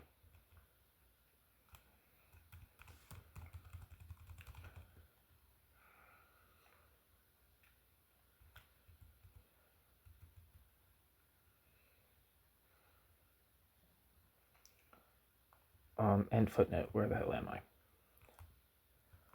I?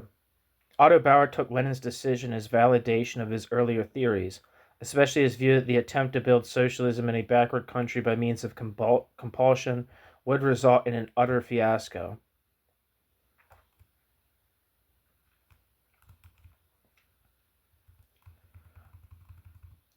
In an assessment of Russia he constructed in the early 1920s, he narrowed his focus to three aspects: the dependency of the country on foreign capital, the creation of a capitalist framework to prevent the transitional character of the state, to preserve the transitional character of the state, and, most importantly, the necessity to adapt socio-political relations to the new economic conditions. These remarks are all based on the notion that the dictatorship had served its historical purpose and was harmful to the development of productive forces. As an aside, Bauer's statement caused uproar in the Bolshevik camp. In his reply to Bauer at the Fourth Congress of the Comintern, Trotsky made it clear that he considered the persistence of the Bolshevik party dictatorship as a key bulwark against unfettered growth of capitalism. As late as 1925, Otto Bauer remained faithful to his position on the new economic policy, yet he limited his judgment to the new economic policy's economic effects. In this, he markedly strayed from the path of Marxist orthodoxy, as well as revised his own 1921 thesis of the necessity of capitalist development in Russia, proposing instead a mixed economic model that might assist the country in overcoming its economic stagnation. In numerous articles written from 1921 until 1928, Bauer did not fail to mention the uncompromising side effects that accompanied the reversal of Bolshevik policies. The strengthening of the bureaucracy, Otto Bauer now referred to socialism in Russia as a dictatorship of the bureaucracy, political terror against former allies in the struggle against Tsarism, an escalation of social tensions, and struggles between the different party factions since Lenin's stroke. Footnote: in the autumn of 1923, the group around Trotsky came into conflict with the triumvirate of Stalin, Zinoviev, and Kamenev. The Trotskyist opposition demanded an end to party dictatorship, internal elections instead of appointed functionaries, and freedom of criticism and debate in the party. Trotsky's group found itself in the minority at the 13th Congress of the Russian Communist Party. In 1927, Trotsky was expelled from the party.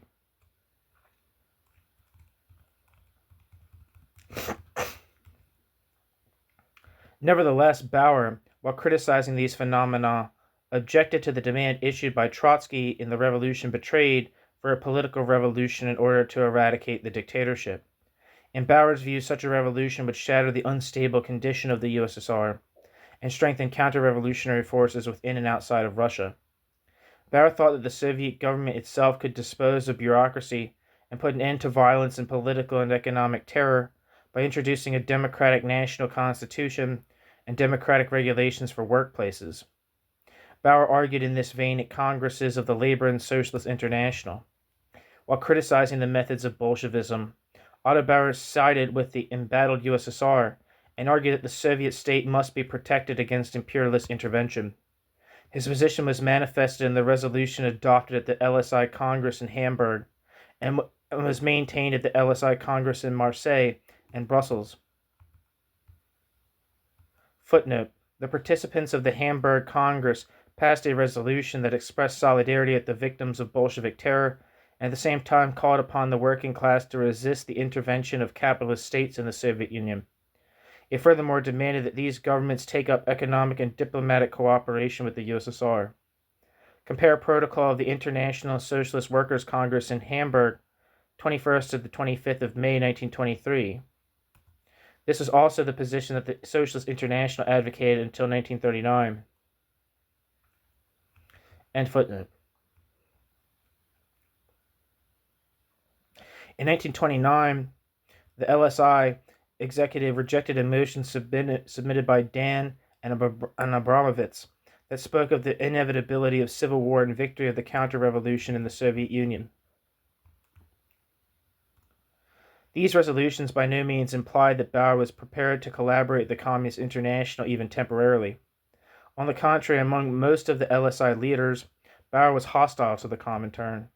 Amongst other denunciations, Bauer objected to the rapprochement between British and Soviet trade unions in 1925, the Comintern Executive Committee's call on the LSI to engage in united front action to protect the Chinese Revolution in 1925, and the British Labour Party's 1926 suggestion to enter into negotiations regarding unification with the Comintern. It was also symptomatic that he, as Austrian foreign minister, did not take up diplomatic relations with Moscow and, furthermore, warned Austrian trade union delegates traveling to Moscow in 1926 not to cooperate with the communists. Actually, Bauer was undecided about the political and social processes in the USSR. Footnote: the delegation stayed in Russia from the 28th of January to the 1st of April 1926.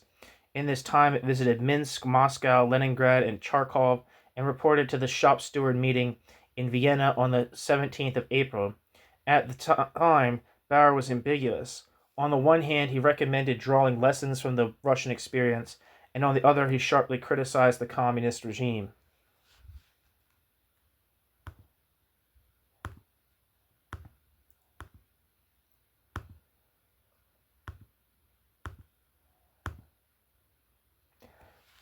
End footnote.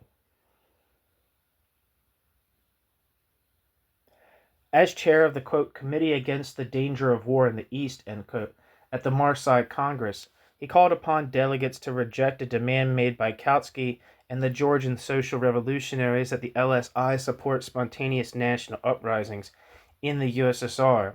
He argued that the party should not intervene in the internal affairs of the Soviet Republic. At the same Congress, he criticized Bolshevik endeavors to gain control of revolutionary movements in Asia and used them to trigger a world war that would realize the communist desire for world revolution.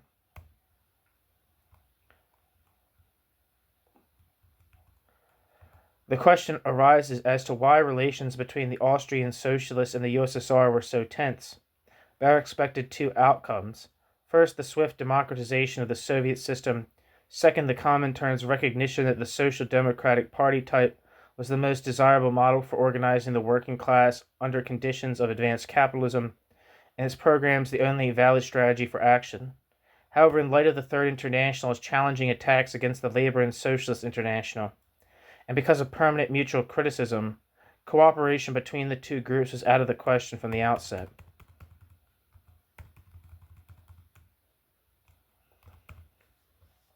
New section: A Pragmatic Perspective, Stalinism. At the end of the 1920s, the politics of Joseph Stalin changed significantly. This turn had been preceded by a conflict of interest between the industrial workers, the petty peasantry, and kulaks, as well as disputes and factional struggles in the Communist Party leadership.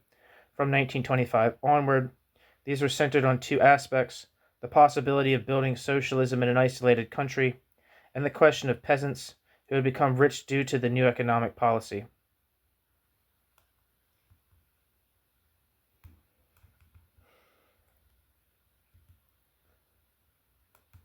Footnote: as to the former concern, two trends emerged in the Communist Party. Stalin, Bukharin, Rykov, and the majority of the Politburo took the side of socialism in one country, while Trotsky, Zinoviev, and Kamenev defended the thesis that socialism must be accelerated by the advent of world revolution. As to the peasant question, a different divide emerged in the party ranks. Bukharin, Tomsky, and Rykov advocated the introduction of market relations in agriculture and guaranteed state loans for peasants. Stalin's faction, which represented the party majority, demanded a confrontation with the kulaks and forced collectivization. Stalin based this on the assertion that, quote, the class struggle will intensify as socialism advances, end quote. End footnote.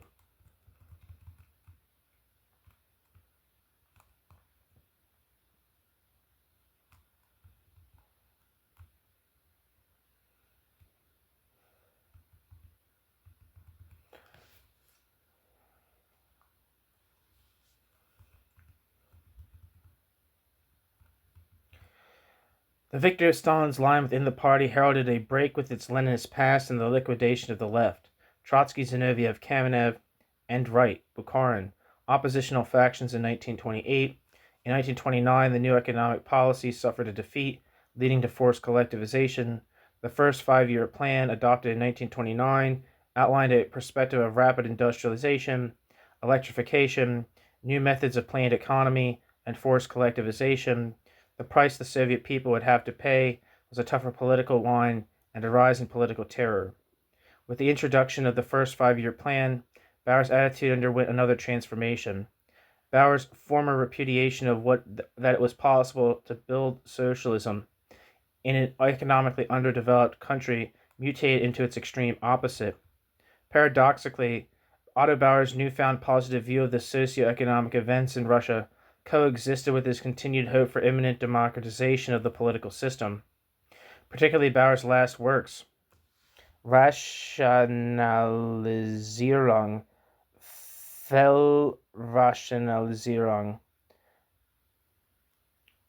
Rationalism and False Rationalism, and Zwischen zwei Weltkriegen, Between Two World Wars, published in 1936, were proof that he had increasingly surrendered to the illusion that the social transformations in the USSR bore a socialist character.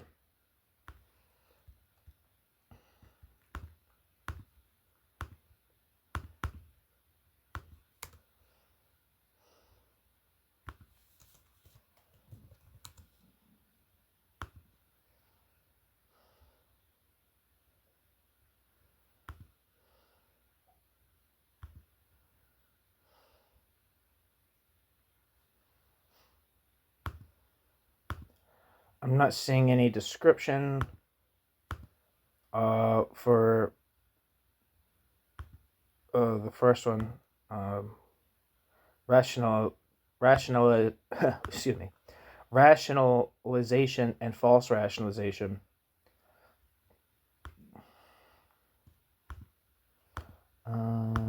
Let's look for the other one.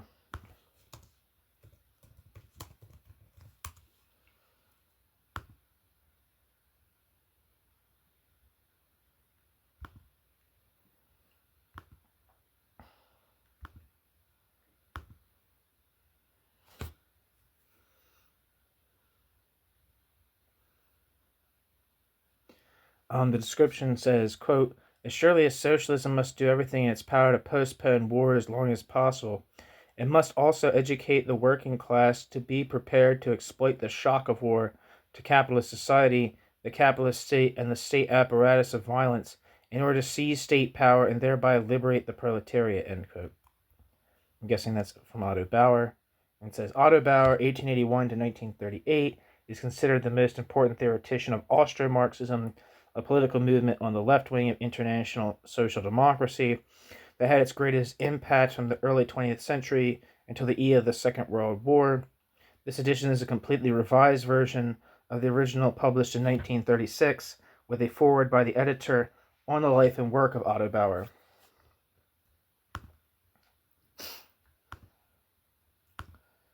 Back to the text. As early as 1926, in numerous articles, Bauer supported Stalin's abandonment of the Bolshevik conception of world revolution and intention to build socialism in one country, rationalization and false rationalization, in rationalization and false rationalization. Otto Bauer referred to the 5-year plan as the shortest road to transforming the USSR into a modern industrial country.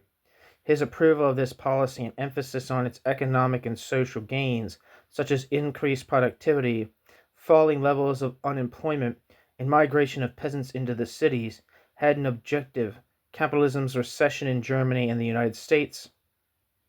It is true that Bauer was aware of some of the negative consequences of Stalin's policies, e.g. the development of the means of production at the expense of consumer products, increasing bureaucratization of the industry, hasty collectivization, the escalating conflict between the cities and the countryside. Still, Otto Bauer saw this as the price Russian society had to pay so that the countryside might overcome the countryside's long-standing economic and social backwardness. This line of argument led Otto Bauer to the logical conclusion that the industrialization and collectivization of the Soviet Republic had laid the foundations for the future socialist social order. Note that this did not amount to any profound evolution of his theoretical views. Yet even so, there was only an ostensible contradiction between his denial that a non-capitalist Russia could exist in the mid-1920s and his concession that socialism took national forms and could be realized in one country. Otto Bauer looked at the new stage of development in Russia as a, quote, progressive form of state capitalism, end quote, and believed that the Communist Party's drive to fast industrialization represented its capitulation to the line established by the classical Marxists, who had coupled the emergence of socialism with the rising tide of productive forces. Otto Bauer's evaluation of the endurance and necessity of Stalin's dictatorship represented a significant change of position. In the 1930s, Bauer not only maintained his constructive view of the role of the party dictatorship for the process of industrialization that he had developed in the 1920s, he virtually paid deference to Stalin's regime. In 1931, Otto Bauer wrote, quote, "This unprecedented transformation is occurring under a terrorist dictatorship, and it can only occur under such circumstances. Only a terrorist dictatorship can force a nation of 150 million people to accept such hardship in the present for the sake of a greater future." End quote. Otto Bauer. Footnote. Diese ganze beispiellose Umwälzung vollzieht sich unter einer terroristischen Diktatur und kann sich nur unter ihr vollziehen. Nur eine terroristische Diktatur kann ein Volk von mehr als 150 Millionen Menschen zwingen, einer größeren Zukunft willen so schwere Entbehrungen in der Gegenwart auf sich nehmen. End footnote. Otto Bauer was even more explicit in 1933 when justifying his position with fear of reactionary counter-revolution. Quote, "Democracy is certainly unthinkable in today's Russia," end quote. Otto Bauer. In fact, Bauer's attitude towards the Stalinist dictatorship was ambivalent. On the one hand, he stressed its efficacious role in furthering the transformation of social and property relations in Russia. On the other, Otto Bauer condemned its distinct ways of exercising power. Footnote. Bauer's comparison of fascist and Stalinist dictatorship served as a succinct reflection of this dissonance in evaluating the historical significance of Stalinism. In 1936, Otto Bauer contrasted the two dictatorships as follows, quote, "Of course, there is an essential difference between the two modern forms of dictatorship. The fascist dictatorship destroys the results of the political emancipation of the individual in order to prevent the social emancipation of the popular masses. The dictatorship of the proletariat, meanwhile, suspends the results of the political emancipation of the individual in order to enforce the social emancipation of the popular masses. But regardless of how profoundly and fundamentally they differ in this respect, they nonetheless have in common that they destroy the liberties and humanity of the age of bourgeois revolutions won." End quote. Otto Bauer.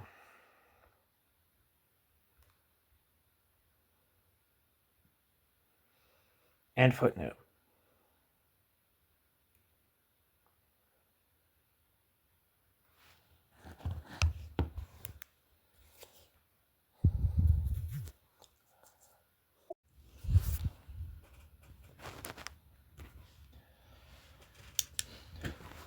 Reading Bauer's works on Russia, one cannot fail to notice that he recognized the ossification of Stalin's system and resulting dangers.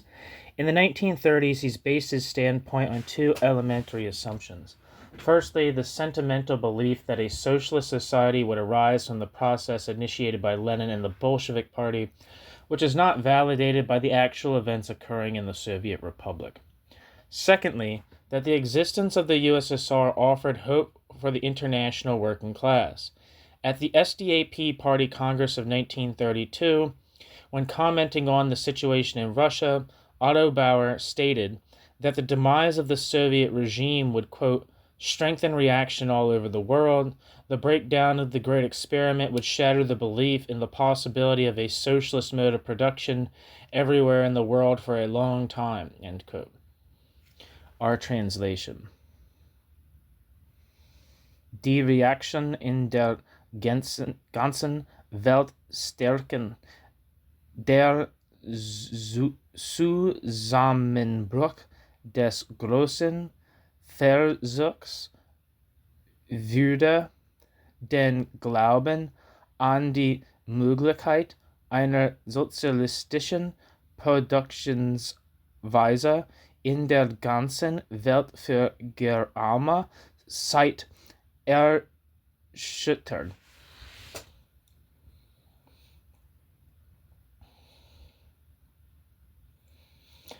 Were such statements exclusively motivated by propagandistic reasons as well as Bauer's personal orientation towards the East? This was most definitely not the case, yet there is an explanation for his emphasis on socialist transformation in the USSR.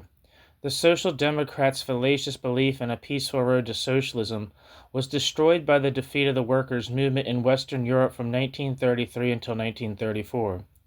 Consequently, prospects for international socialism looked increasingly miserable. In this situation, the communist-ruled country appeared to him as the only force capable of preventing the forward march of fascism.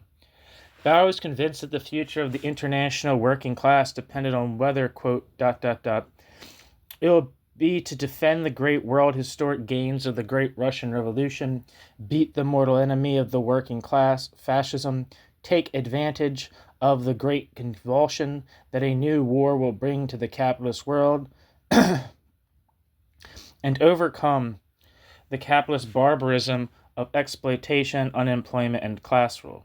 End quote. Hence, it should come as no surprise that Bauer adhered to the hope of an anti-fascist revolution to the USSR, and from 1934 onward regarded socialist development in Russia not as a possibility but as a reality. Footnote: in 1935, Bauer wrote that the USSR had laid the economic foundations for socialism. In 1936, Otto Bauer added, quote, if the USSR is granted peace for a few more years, the USSR will, thanks to the USSR's rapidly increasing productivity, be able to match the living standards of the most advanced capitalist countries and even surpass them, end quote. Otto Bauer, end footnote. The progression of Bauer's views with respect to revolution, dictatorship, and building socialism in the USSR was fundamental. From denying the revolution in non-capitalist countries had any chance of success, and recommending that the proletarian dictatorship be abandoned, Otto Bauer had come a long way, as Otto Bauer recognized the socialist character of the USSR, extolled the necessity of dictatorship, and cited domestic relations in the Soviet Republic to venerate the Stalinist bureaucracy. It is worth contemplating whether the aforementioned reasons sufficiently explain the great divergence between his successive positions. Largely they were driven by his deterministic view of Soviet development. As Schuller succinctly notes, quote, even Otto Bauer is prone to distort his justified interest in reducing political phenomena to their economic background by referring to them as unavoidable or inevitable. End quote.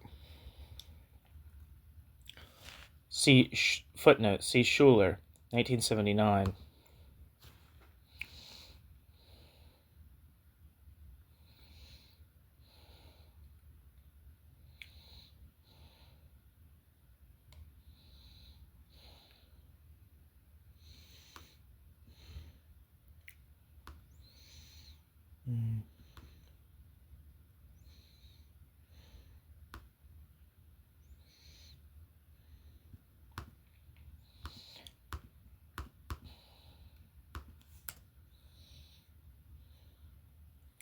You're not seeing anything for that book, for the book that's listed for that citation.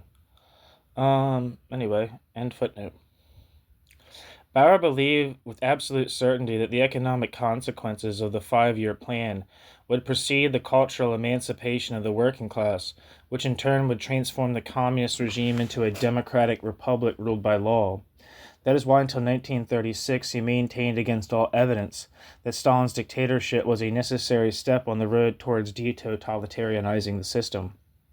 Bauer's optimistic prognoses for the for the 5-year plan and demise of the dictatorship were not accepted by Social Democrats. The majority of participants of the Labor and Socialist International Congress in Vienna objected to his positions. Kautsky, Friedrich Adler, and Dan criticized the SDAP leadership harshly. Max Adler was alone in siding with Bauer. Footnote: in his book, Der Bolschewism in der Sackgasse, Bolshevism in the Impasse, Kautsky countered Bauer's claims, emphasizing the ossification and counter-revolutionary orientation of Bolshevism. Friedrich Adler, meanwhile, objected to Bauer's appreciation of the planned economy and collectivization as elements of socialism. He thought that Stalin's decisions were motivated not by political but on economic rationale, and referred to his policies as a, quote, move of doubt, end quote. Adler. Dan cast doubt over Bauer's thesis that the proletarian dictatorship was a necessary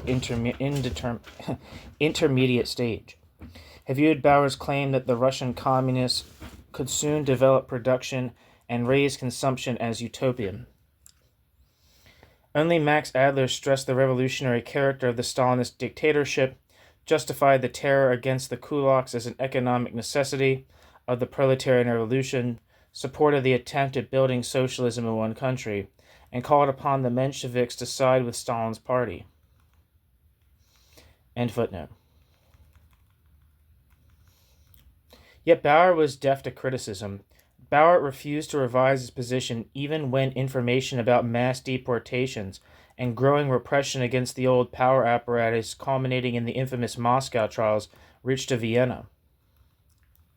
Footnote: in the Soviet Union, spectacular purges and trials took place, initially in scientific and Menshevik circles, under the pretext of eliminating, quote, saboteurs. These trials were intended to show the masses the alleged agents behind the economic failures of the 5-year plan. When the party's secretary, Sergei Kirov, was murdered in Leningrad, Stalin took this as a pretext to settle scores with the, quote, old Bolsheviks. In July 1936, against Zinoviev, Kamenev, and 13 further members of the Central Committee were initiated. In January, trials against Radkov, Pyatakov, and 15 further Bolsheviks followed. In March 1938, the infamous trial of the 21, during which Bukharin and Rykov were sentenced, took place. In June 1936, the generals, with Tukhachevsky at their helm, were accused of treason.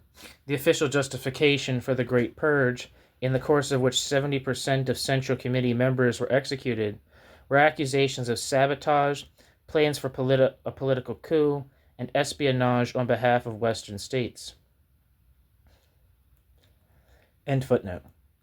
With respect to the conflict between Stalin and the socialist opposition in the USSR, Bauer's sympathies before the defeat of the workers' movement in Austria were with Stalin and his supporters. Otto Bauer's stance on the Moscow trials was ambiguous. Otto Bauer considered them a backward retreat on the road toward democratization, criticized the arrests and denunciations of Bolsheviks as counter-revolutionary, and referred to Stalin's method of fighting the Trotskyists as, quote, repulsive and dangerous, end quote.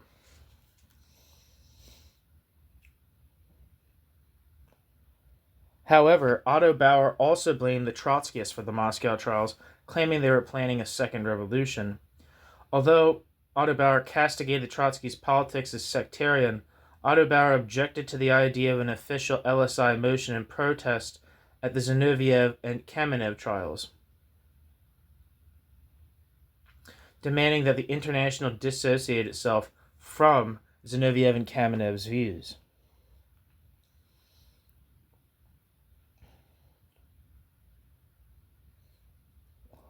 Footnote. See letter from Otto Bauer to Friedrich Adler, 19th of August, 1936. And footnote. The Moscow trials did not make him revise the The Moscow trials did not make Otto Bauer revise the expectations Otto Bauer had of the Soviet Union. Throughout the trials, Otto Bauer's attitude remained cautious and reserved. According to Louvre, This was because Otto Bauer saw no alternative to Stalin's dictatorship in light of the imminent confrontation with fascism and defeat of the Western workers' movement in the West.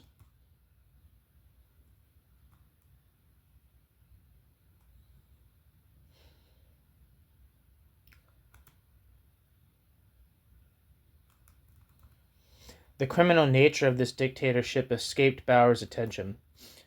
Bauer's positive assessment of the political changes in the USSR proved devoid of any basis in reality, when the consequences of political terror, paralysis of mass activism, and collectivization, famine, and millions of deaths became public.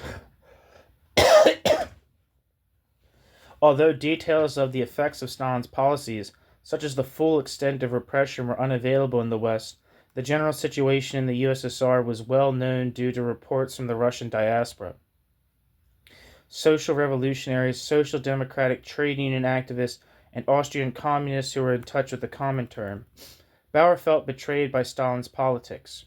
In 1937, Bauer expressed his disappointment when admitting that the Russian communists were incapable of governing democratically despite the uncompromising threat of war. One might ask why Bauer attempted to minimize the gap between the reformist and revolutionary wings of the workers' movement instead of radically dissociating himself from communist politics like other social democrats. Aside from the aforementioned first rationale, fear of fascism, another factor motivated Otto Bauer. After the defeat of the revolution in the West and the ebbing of support for a world revolution, the USSR remained the only country in which classical Marxian theory was put to practical use. Bauer was not the only Western theorist to justify force as an instrument of historical progress. One can find similar views in the writing of Lukács.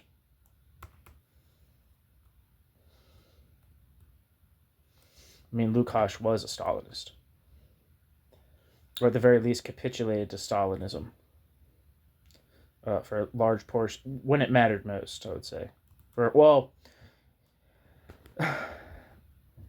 He did take a little more critical stance towards the end of his life, to my understanding, but Lukács definitely capitulated to Stalinism.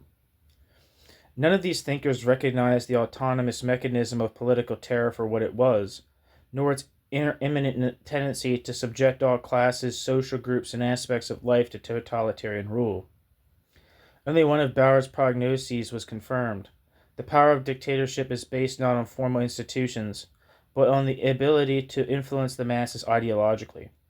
Totalitarianism as a form of rule is impossible to reconcile with the human desire for freedom.